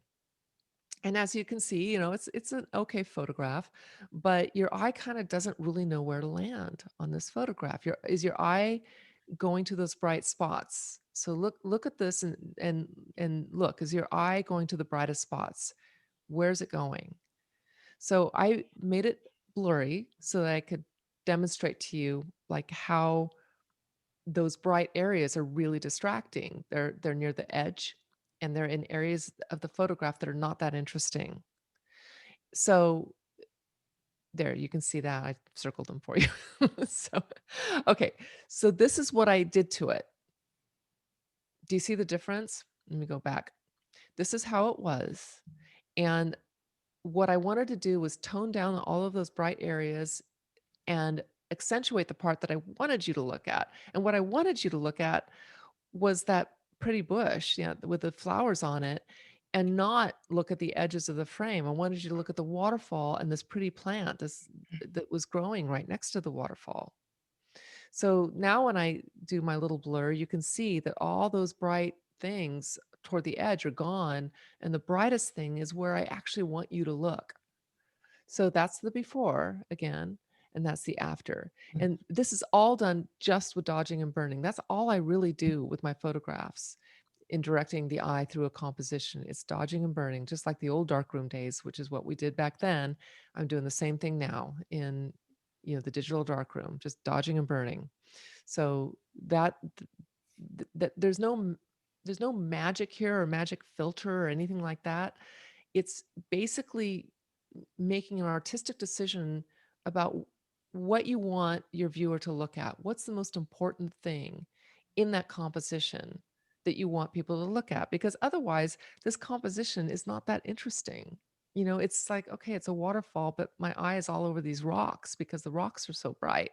But when I do it that way, it's like, oh, okay, now I'm looking at a waterfall and this beautiful plant instead of like my eye being distracted by all these highlights in these rocks, which are nice, but not what I want you to look at. Like maybe you as a photographer would say, well, I want you to look at those rocks, and then you might crop it differently and do it differently. But I wanted my viewer to look at the waterfall and the plants. Does that make sense? Yes. Yeah. Yep. Okay, good. So here's another one that's fairly heavily photoshopped. And I don't Photoshop my stuff. I mean, I have stuff that I've Photoshopped hardly at all and stuff that I Photoshop heavily. But I think it's good to show you like what can be done. This is a photograph that I made of Bridal Veil Fall. The mist is actually not from the waterfall, it's from a fog bank that was moving through the valley, very low fog, and I just happened to catch it as it was moving through and photograph it. So this is the original. And what had happened, there had been a really bad, nasty storm, and a lot of trees were down in Yosemite Valley. And then they came through and they cut a bunch of stuff down. So it was just a mess. And so you've got this really, really messy stuff in the lower part of the frame that's very distracting. And I wanted to show this beautiful waterfall in the fog bank. So how do I get rid of all this stuff that's distracting, the edges of the frame and everything else? So the first thing I do is I make this blur. I mean, to tell you the truth, I don't do this. I don't do this anymore. This is a technique that I'm suggesting that you do if you're not used to looking at things, that I think can help. Because it really shows clearly, like, where are the distracting elements when you do this blur and you can see exactly what's going on in terms of composition. So once I did that, I was able to tone things down. So I basically cropped the image, got rid of some of the distracting stuff around the edges, and then I really toned down a bunch of the highlights. There's not a heck of a lot of cloning or anything like that going on in post processing. It's mostly just like knocking down the highlights, just knocking them down until they're there, they're still there in the photograph, in the frame, but your eye is not being drawn to them. Your eye is being drawn to the parts of the photograph that are most interesting. So again, this is what the blur looks like on my revised, photograph after I worked on it. That's the before I did anything to it. And that's the after. So again, before, and then you can see I cropped a little bit off the left and off the right and off the bottom, and then just really knock down those highlights so they're not distracting. So it's called getting blood from turnips, I think. Sometimes you have to do that because it was a good enough photograph, I felt, to warrant getting a little heavy-handed. And I don't normally get that heavy-handed. So these are true confessions here. So onward. You guys probably have heard about the rule of odds. Do you guys know about that? No. So this is again this comes up in design all the time, where odd numbers tend to, in a composition, tend to challenge the eye to to move around the composition.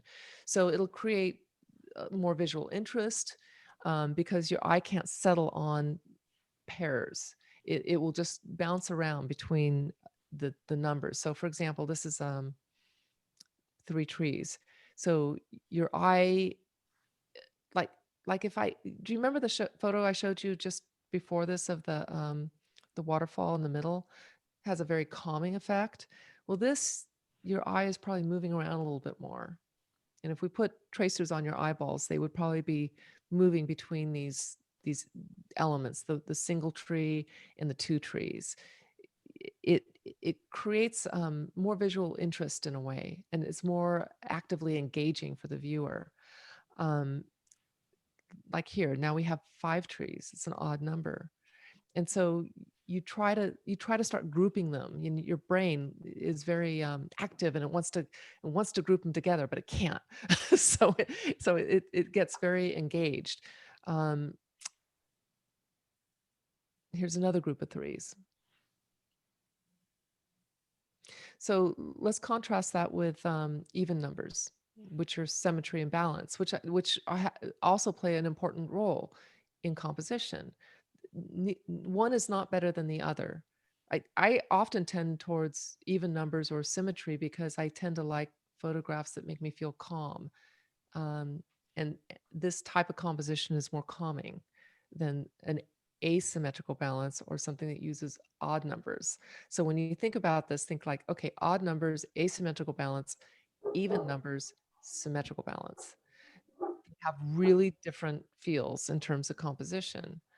So here's, 2 groups of 2. You've got warm and cool colors too. So you've got depth that's happening because you have warm colors which come forward, and you have cool colors which recede. So you've got depth happening here, but you also have this kind of calming of these 2 pairs of 2. Another symmetrical balance.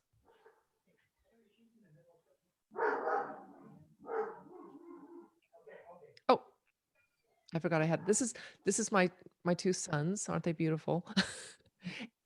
Two. And then this one, two. And I called this one brothers because it doesn't that look like them? Yes. So I call this one brothers. This is in Yosemite too. So the other thing that does anybody have any questions so far? I should stop for a minute. I have a quick question, Charlotte. Yeah. So when you're out in the field, do you, for example, in the rule of odds, do you visualize what you want the final image to look like and then frame the shot? Or is a lot of it cropped later to get exactly what you want? Do you leave room for yourself to kind of change things into another form, or do you pretty much feel like you've got it all nailed down out in the field? Yeah, that's a great question, Pat. That I try to get it nailed in the field. I Mhm. crop in the field because I want to use every single pixel available to me because I tend to Yes. blow up my pictures large and I don't want to be throwing away pixels. Right. Okay. We call the shoot wide and we call it spray and pray. It's like, because then you come back and you crop, but then you can find that you like maybe you can't blow that up or something. I mean, it's fine if you're just practicing or if you are just posting on social media, but if you want to actually make a sizable print, cropping is going to keep you from being able to do that. And I do print my work large. Right. And So a quick follow-up. So when you find, do you scout ahead of time and then go back, you see what you want, go back when the light is to your liking? I How do does that both. work? I do both. I'm more of the mind of just show up and see what is going on. Um, I tend to go back to the same places over and over again, so I kind of know what to expect.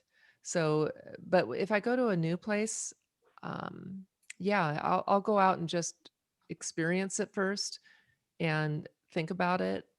If I have the time, that's what I do. If I don't, I just bring my camera and see what there is to see and then see what I get. Scouting is always helpful though, because then you know where to focus your attention. Especially like, for example, if you're investing a lot of time hiking or getting to a location that perhaps is miles out of the way, Right. you want to make sure if you're going to do that, you want to make sure you get there at the right time of day or in the right conditions, if Sure. that's what you're after. But I do both, I just think a lot for me is about the process and just enjoying the process. I think I said that at the beginning here that I do this for me, at this point in Right. my life, Mhm. having been a hired hand for many, many, Yeah. many years, So for me, it's really about the experience and the sheer pleasure of photographing and making compositions. It just tickles a part of your brain that just kind of feels good. So I enjoy it a lot. And I enjoy being outside a Mhm. lot. So does that answer your question, Yeah. Pat? Oh, yes. Thanks very much. Okay. Okay, so If you don't mind, I have a quick yeah. question. It's like when you're going out and you're kind of wandering around looking for photographs, like is your main concern composition, or is there some kind of excitement that excites your shutter release, finger? um, well, when conditions are changing really quickly, certainly it can be very exciting. Like if you're in a location and the weather's changing and the light's changing and then you have to move kind of quickly. So that's when it's really advantageous to know your camera really well, be really, really comfortable with your gear so that you don't have to think very much about it. You just can pay attention to what's happening in front of you. So it kind of depends. If there's weather events going on, Oops. and be, just gets up, it's like, oh my God, it's a rainbow. You have to work really, really quick because it's going to be gone. But, but a lot of times it's just, very peaceful and wandering and noticing. So it's both. And of course, wildlife is a whole nother matter, doing birds and things like that. It requires tremendous patience, to do birds and wildlife, and lots of terrible photographs. I like lots of bird butts, lots and lots and lots. Okay, well, I'm going to go on to talk about the space between your elements, like the negative, not negative space, but paying attention to repeating patterns. So this is a really good example of this. So you might notice like, okay, these are groups of three, and this composition to me really works, not because there are three groups of three, but because if you look, there's this repeating shape between the shapes. And you might not notice that, like when you're like walking around these trees, and these trees are it's a grove. They're not planted neatly. They just are growing where they grow. And you have to position your body around these trees to get so that you can recognize these repeating patterns. So it's not hard, but the thing is that the reason this composition works is because of these repeating shapes in between. The other thing that I learned in design school, and I don't hear it taught very much in photography, but maybe it is really understanding that something in your composition has to win. There has to be a primary element, a secondary, and a tertiary. Like something has to be first. You can't have everything be important. Something has to be most important. And a lot of times when I see compositions, I can see like there's like maybe the photographer couldn't quite decide, at least in nature, like couldn't quite decide what was most important. And so they ended up like splitting the difference. I see this a lot, like compositions that look like, okay, the top part is a composition, the bottom part's a composition, but they don't really interact with one another because the photographer didn't decide what was most important.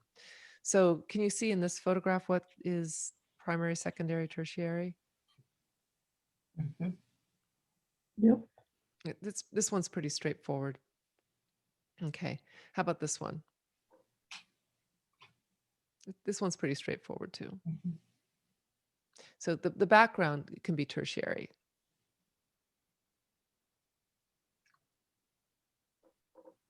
Okay, how about this one? So if we blur it, what stands out the most? The trees. That's right. Pat gets a gold star. Ooh, how nice. So it's the trees, the primary, and then the color, and then the background, Mhm. the rocks. Okay. So how are we doing on time here? What time is it? It's about a quarter. Okay, I'm gonna start moving a little faster here. Okay, we're gonna talk about visual structure. I mentioned before about an underlying grid and how important that is. And you guys all know about the rule of thirds and some of those, those other underlying grids. But the grid is the subtext of the composition. It's really, really important that you have some sort of structure underneath your photograph. This is like a classic example of a rule of thirds. Duh, right? Not one of my best photographs in the world, but it demonstrates the point where you put like the most interesting element in one of those places that intersect in, in the tic-tac-toe. This is a photograph I made more recently at Olympic National Park, and I immediately saw the golden spiral. Like I saw it. I'm standing there and I look at it and went, oh, golden spiral right there. If I position the tripod, there it is. So like being able to spot these grids is really, really handy to be able to, get them in your head and then be able to spot them and position your body and the camera so that you can take advantage of it. So I'm going to introduce you to an idea, maybe you've heard of it before. It's called dynamic symmetry. Now, dynamic symmetry is a grid system that's been used by painters for eons. And you can see it in a lot of the classic art. When I studied art history, we would look at artwork through grids all the time. And you can see here, like how this particular painting, I think this is Bierstadt, uses a dynamic symmetry grid.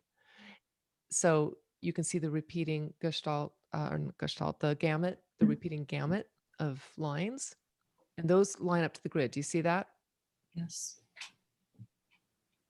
Okay, here's another one. And I'm moving fast, you guys. I'm really sorry to be moving so quickly, but hopefully you can get this. So here's another one.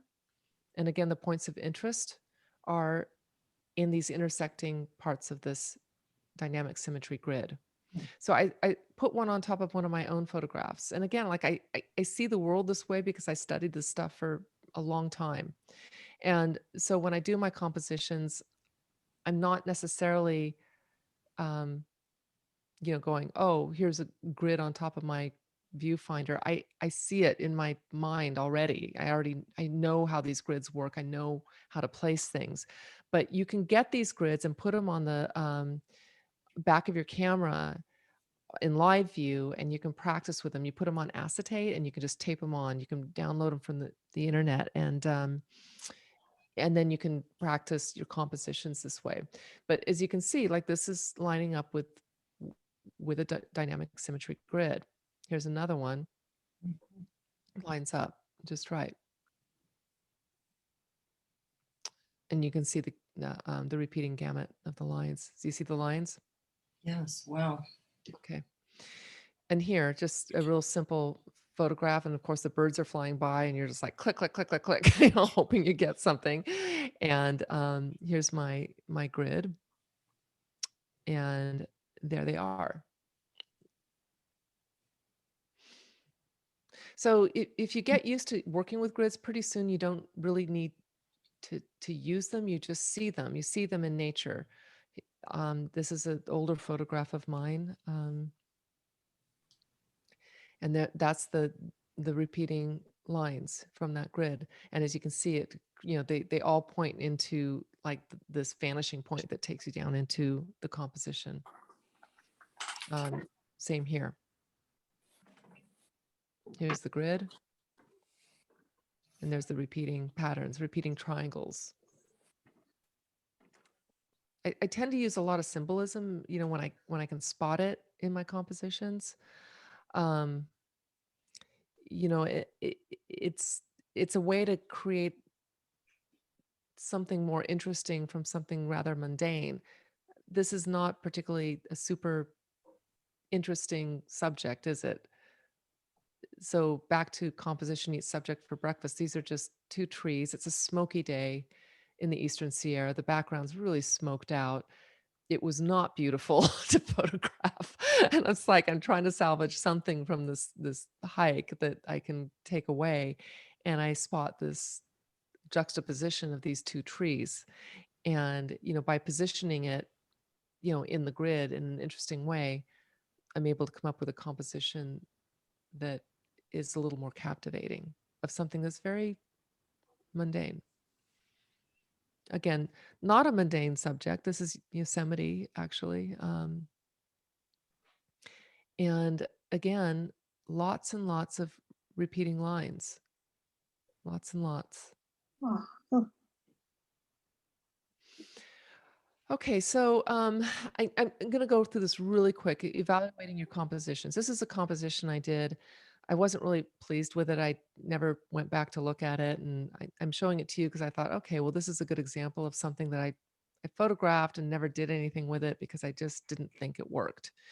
And then I thought, well, why didn't it work? Why didn't I like it? Why didn't it work? Well, I first thing I did is I converted it to black and white. That's a really good way to, if you're a color photographer, if you convert something to black and white to analyze it, just to look at it, you can see where the tonal structures are. Like, where are the lights and the darks? Because sometimes if you just look at things in color, the color can be really distracting. Like, for example, when I do the blur on this, that yellow is so bright, it's distracting. So it's hard for you to evaluate. But by doing it in black, tonal structures are. I do the black and white and evaluate it from that that point. But here you can really see, okay, the yellow is really distracting, but there's, that, and that's like where your eye is going in color. So then I popped one of these grids on here. It's like, oh, okay, like nothing is lining up with this grid, like nothing. So, everything's a little bit off. So what I did is I gave it a little bit of a crop. So I cropped the bottom and I cropped the right. And now it's conforming a little bit. Oh, and I cropped the top too. And now it's conforming a little bit better to my grid. You see that? Mhm. And then I put it to black and white. And now it's like, okay, now my eye is traveling through the composition a little bit better. And when I convert the color to a blur, I can see, okay, now the eye is traveling through the composition more smoothly instead of just ending up in that big yellow blob. Does that make sense? This is probably like, this is not like a great photograph or anything like that, but it's meant to show you how maybe you could evaluate your own photographs, techniques that really do work. And now I've got a few more minutes for, right, Doug? Do I have Yeah, you're doing fine. Yeah. Okay. I feel like I'm rushing a little bit, but I want to take you through working a scene because I think that Pat was asking questions, and so is it Janice or Janice? Janice? Done. Yeah, about how you approach a scene. And so I put this together because this was like a really dull day in Yosemite, as if there is ever a dull day in Yosemite. It's the most beautiful place on the planet. But there was like nothing going on. It was like slightly overcast, as you can see. And this is winter. And so there's no snow. And so it's just kind of a quiet day in Yosemite. There's no people, which is my favorite time of year to be there. But I came onto the scene and I started working this scene. This was the photograph I ended up with that I was pleased with. But when I first got there, I was kind of drawn to this little pine tree, and I thought, oh, that pine tree looks really interesting. Maybe I can juxtaposition it against these mature ponderosa pines with lower Yosemite Falls in the background. But when I did that, as you can see, the waterfall takes up this tertiary position. The little pine isn't quite strong enough to hold its own in this composition. You're not really sure what you're looking at. We do have remember I said the primary, secondary, tertiary? It's not working here. Like we don't really know what we're supposed to look at. Are we looking at the big pines or the little pine or the waterfall? That waterfall is a bright spot in the background that draws your eye, but it's so small. So it's just not working. So I tried backing off a little bit. I said, okay, let's get more of the mature pines here and see if that works a little better. And again, not working. Again, your eye isn't really sure what it's supposed to be looking at. So I kept working the scene. I did this and I thought, okay, we're getting closer now. The pines are definitely winning this. They're big, but the sky is so bright, it's kind of dominating the upper part of this photograph. So that's why I settled on this one. So the pines are still huge. The sky is not dominating, and the waterfall is taking up a nice secondary position in the photograph. Does that make sense? Mhm. And this is all, in the field. Like I didn't walk up to this scene and say, there's the photograph, there's the winning composition. You sometimes you have to really work a scene. And I was probably here for hour and a half, easy, Mhm. And wandering around. Charlotte, did you switch to a wider lens to get this one? No, Pat, I had the exact same lens on all of these. Oh, But it was a zoom. It's a oh, okay. 24 to 105 zoom. So Mhm. yeah, it was the same lens, but I was trying different focal lengths. So cheating a little bit. Yeah, that's a good lens for doing that. So here's some recommended reading. If you're interested in those dynamic symmetry grids, there's a website called Canon of Design that has lots of information about this stuff.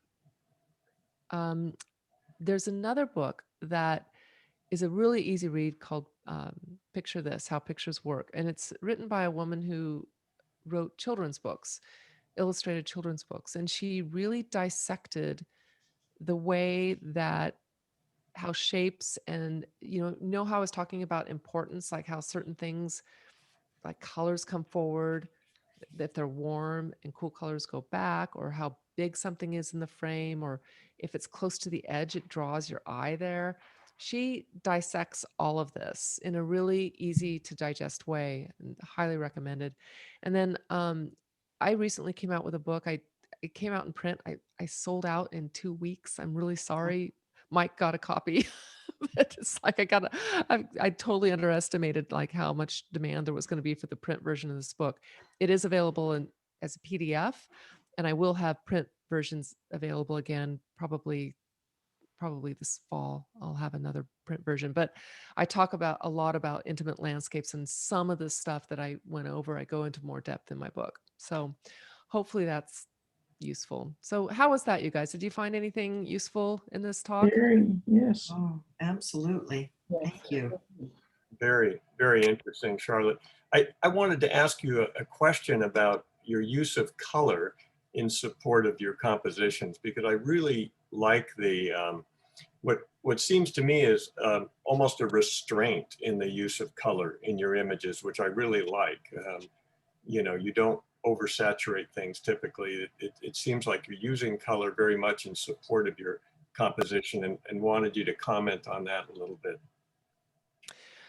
Yeah, I mean, again, not everything can win. When you have a composition, something has to stand out. Like, for example, the photograph Sentinels, where I had like the aspen trees with the red. Mhm. I mean, the only color in that was the red, because, if I let the green and the, come forward, then your eye would be confused. It's like, well, what's winning? What am I supposed to be looking at?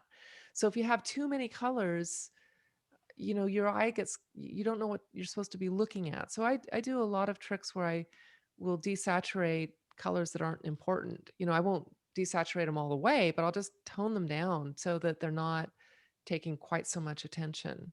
Mhm.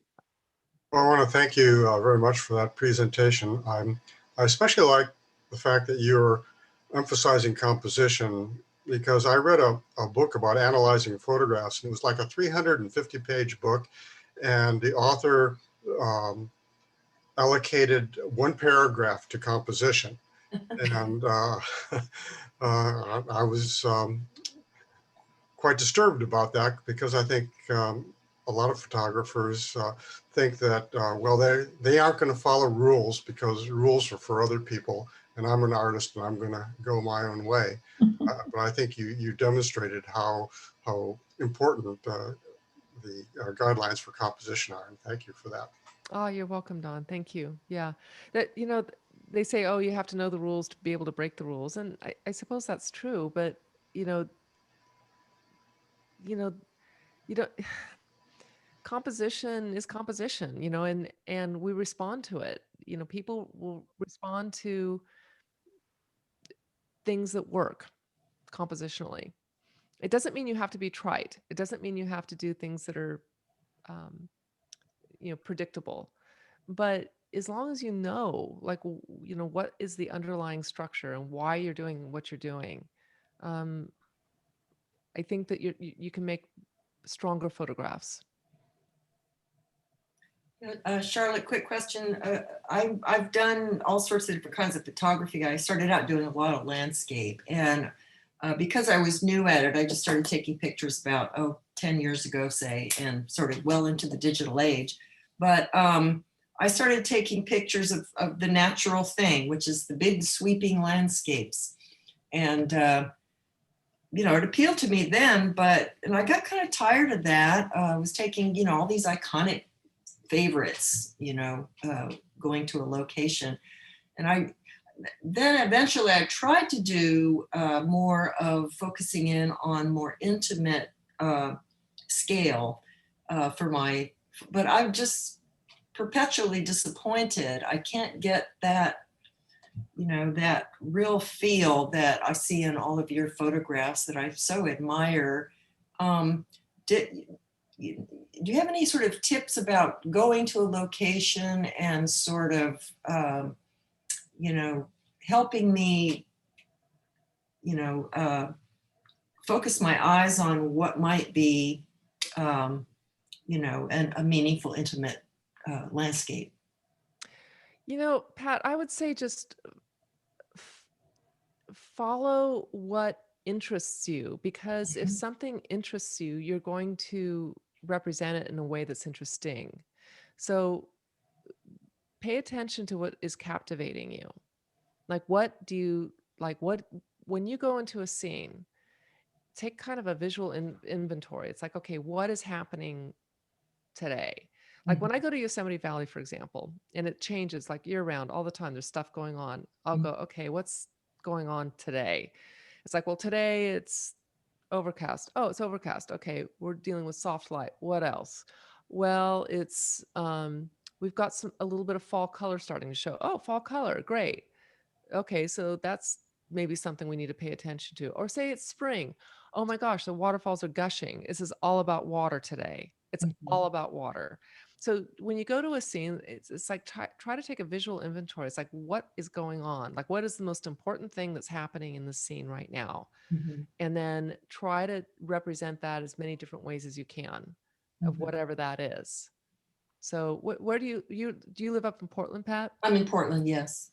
So, you know, if you go to the coast, or if you go up into you know, the Mountains Cascades or whatever, right? yeah, I know that the just areas. It's just the actual the being there, and you know, figuring out how to do this kind of intimate landscape well, situation. I would highly encourage you to take a visual inventory first. Like, what is it about that landscape that is most interesting at that moment? Mhm. And then focus on that. And Okay. that kind of narrows it then it doesn't feel so overwhelming. If you go into a landscape and you go, oh my God, everything's so beautiful, it can get so overwhelming, but you have to pick. It's like, well, what is it Mhm. that's most interesting and most appealing? You know, Right. what's the primary reason that Mhm. things are interesting here Yeah. right now? Right. And you know Yosemite very well. So you kind of know when you have, okay, it's a fall color day, you know, kind of having your, you know, your arsenal where to go in that park. Do you use the same approach when you go to a novel location for you? I do. Mhm. Yeah, I do. I do. I was just up in Oregon, actually. I was just there. I was at Lake Odell, and I didn't actually get my camera out, but one of the things that was all about there was the night sky. I was at a family reunion, so you know, I was like, no way photography was going to happen. But it was clear skies every day and every night, and the night sky there was incredible. So that's what it was about Yeah. there. Right. I was just like too exhausted at night after Mhm. being with family all day to get my camera out. But yeah, I took a visual inventory and said, oh, it's all about the night sky here this week. And if I had more energy, that's what I would be shooting right now. And so, Well, Charlotte, we're a few minutes after 9, so I think I'm going to let people know that they can gracefully bow out at this point if they would like to. And thanks for attending. Are you up for a couple more questions if there are questions? yeah, of course. Sure. Okay. So anyway, I just want to let people off the hook, and if they need to leave, feel free. And then, yeah, are there any other questions for Charlotte? I have a question, Pat, and that is, do you find that there's anything different in these rules of composition you're talking about in cultures that are dramatically different than Western culture? Oh boy, that's a good question, Randy. You know,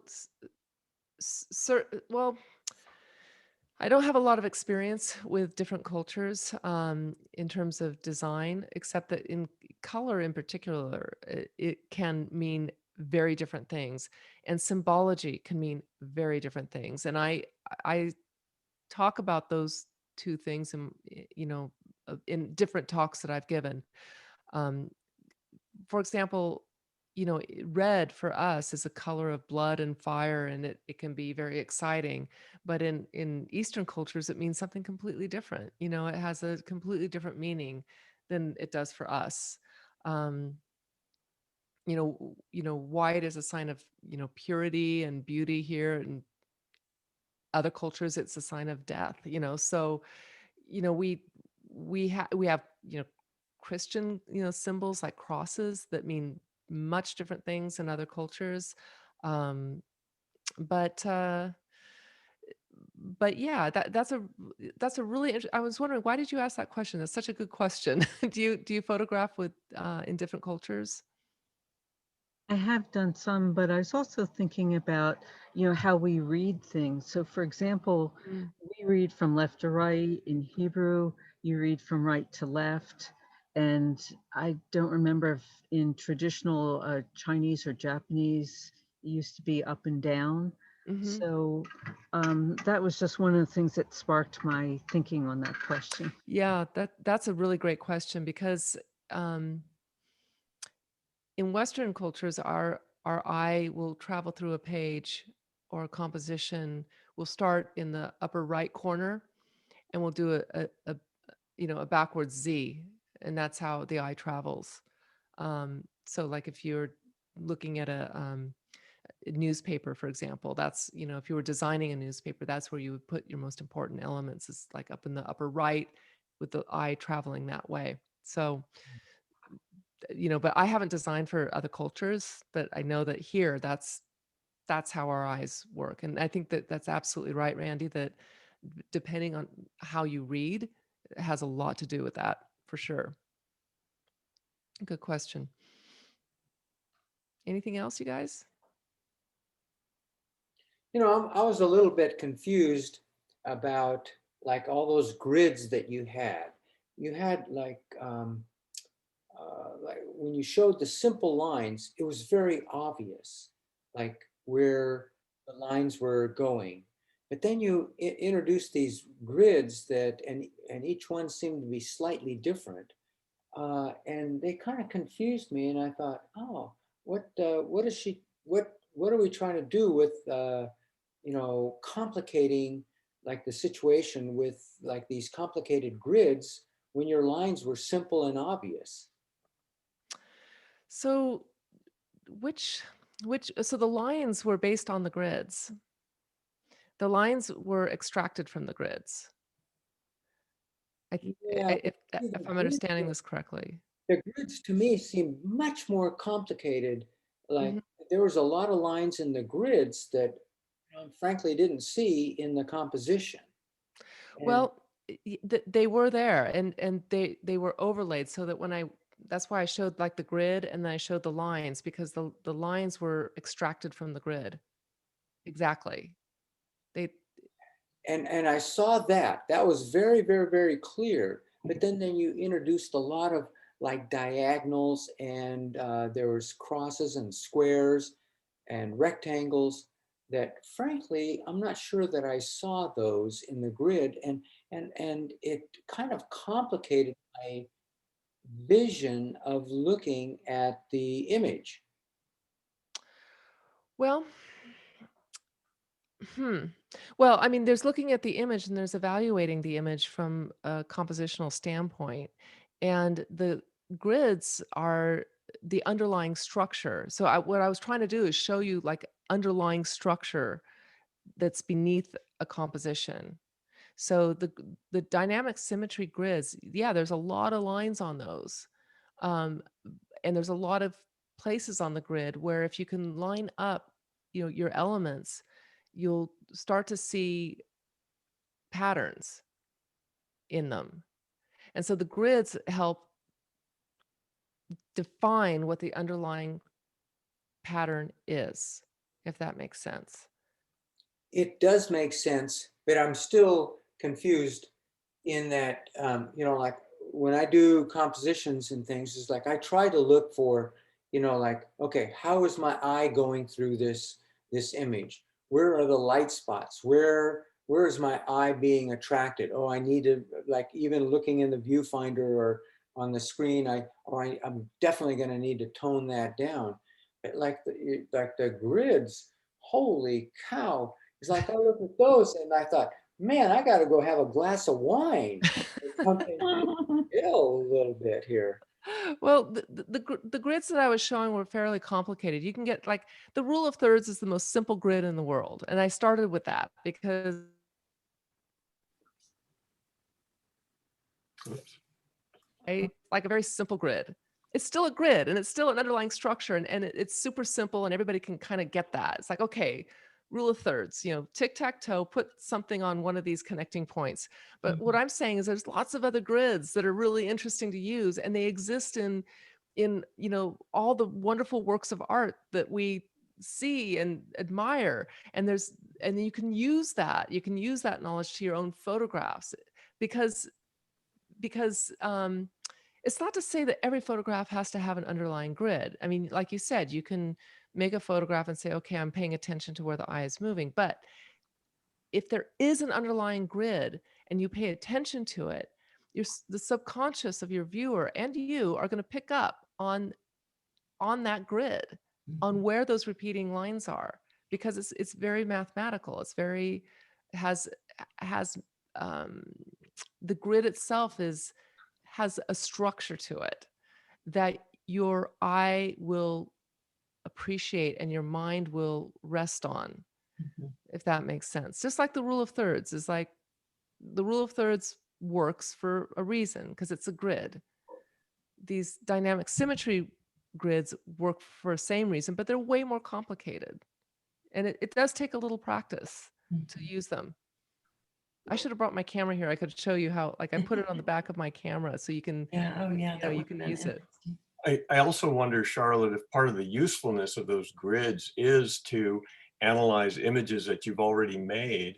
Maybe there's an image that you think is really strong and you don't quite understand why. I would think it would be a good tool to kind of reveal maybe why that image is so strong and kind of you know, reinforce that idea that you get from looking at it on a grid. I can imagine doing that myself to some of my images and sort of trying to see in retrospect, you know, what it is that's strong about them and then sort of take that forward into the field. It's a really good evaluative tool, which is why I kind of showed that one mediocre image that I had that I was like, I don't like it, you know, and then I thought, why don't I like it? Let's throw a grid on it and see what's going on here. Yeah. You know, and then as soon as I threw a grid on it, it was like, oh, well, it's not conforming to anything, you know, it's just, you know, it needs to be cropped, it needs to be moved. And then once I did that, I liked it better. It's still not a great photo, but it was a little better.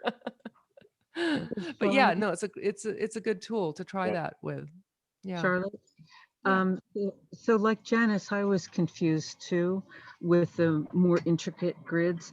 But if I understand what you're saying, I think you're saying that with all those lines on that very complicated grid, if the elements of your photograph line up with some of those lines, Yes, some of those lines. then it Not works. all of them, but Yeah. some of them. Right. Like you'll start noticing like parallels, you know, that are lining up, you know, or things that are in key positions of intersection, not just the rule of thirds, but other places in the photograph where things are intersecting.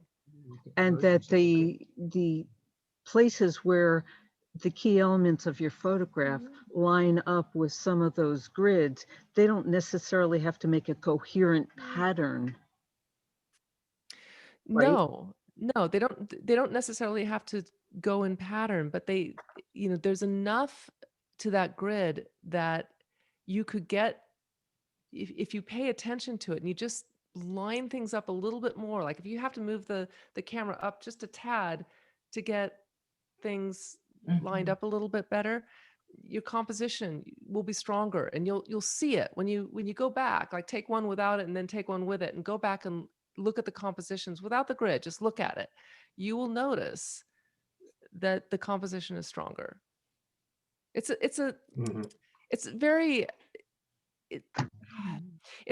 fairly esoteric and advanced, and painters use this all the time. Photographers, maybe not as much.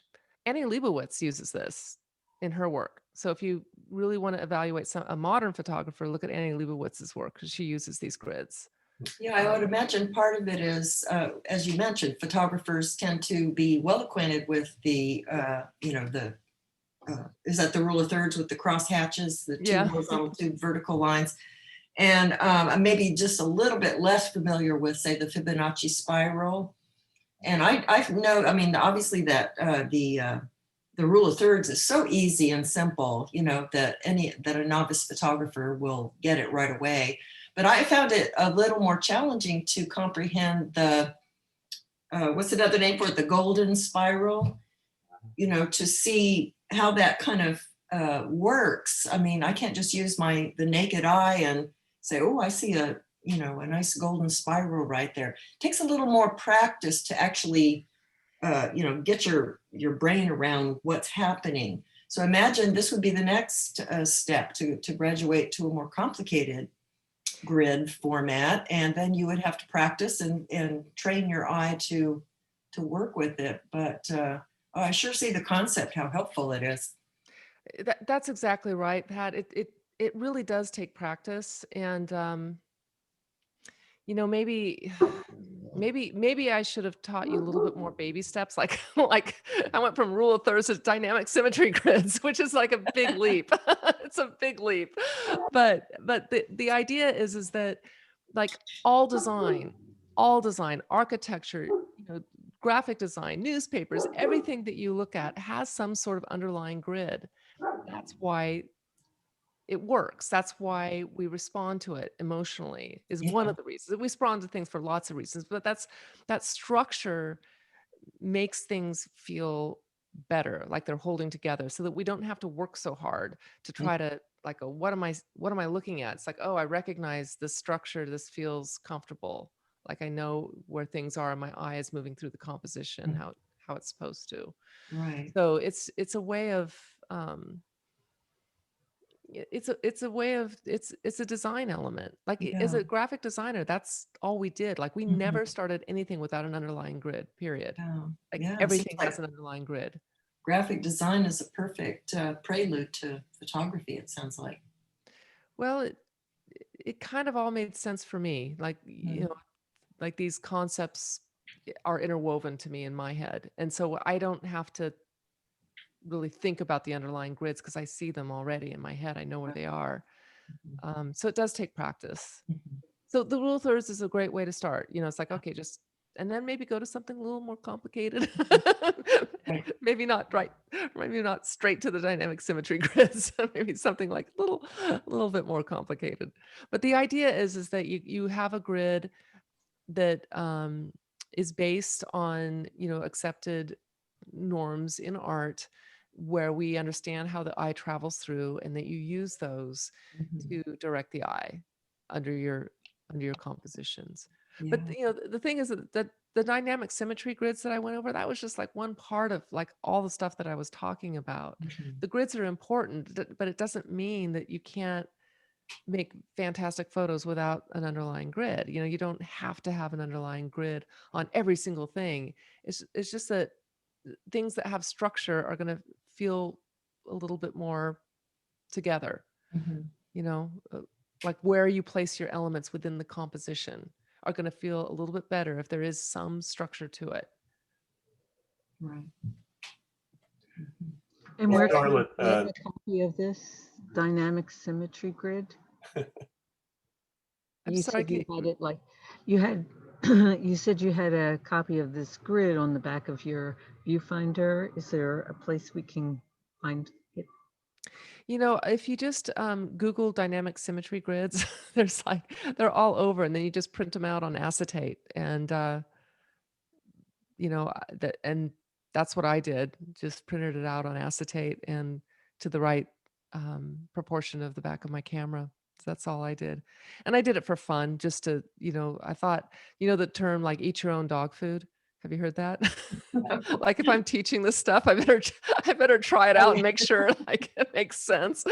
So when I was first kind of like looking into teaching this, like trying to teach this idea, I thought, well, I better eat my own dog food and see if this actually works, and but I've always had these grids in my head. I've always had them like when I'm composing.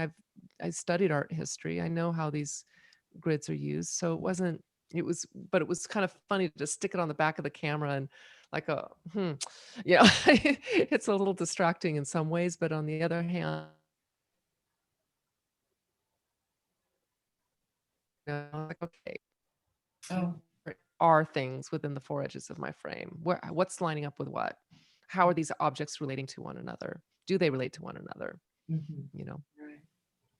And now that we're somewhat familiar with that concept, the dynamic symmetry grid, we'll see it everywhere now. Yeah. Yeah. You know, it'll just, oh, there it is. It just takes a Definitely. little awareness. Definitely. Well, Charlotte, I just want to thank you again for the presentation and letting us keep you over 20 minutes. I know that 2 hours sounded like a lot, so we made it into almost 2.5 hours, but really appreciate your time with us, and just wanted to say thank you. All right. Thank you, you guys. It was nice to be Thanks here. so much, Charlotte. And It was thank you, wonderful. Mike, you know, for inviting me. I wish I could be there in person, heck, but Thank you, Charlotte. That was a really nice presentation. oh, you're welcome. you. Yeah, you're welcome, you guys. It's Well, wonderful. All right, everybody, good night, and we'll see you soon. okay. One quick question is like, how can we contact her if we have further questions? I've got on my website, charlottegibb.com, there's a contact form on there. Just, it only goes to me, just me. And so if you fill that out, I'll get it for sure. All right, thanks, Great. everyone. All right. Good night, everyone. Good night, Good night. Mike. All right, bye.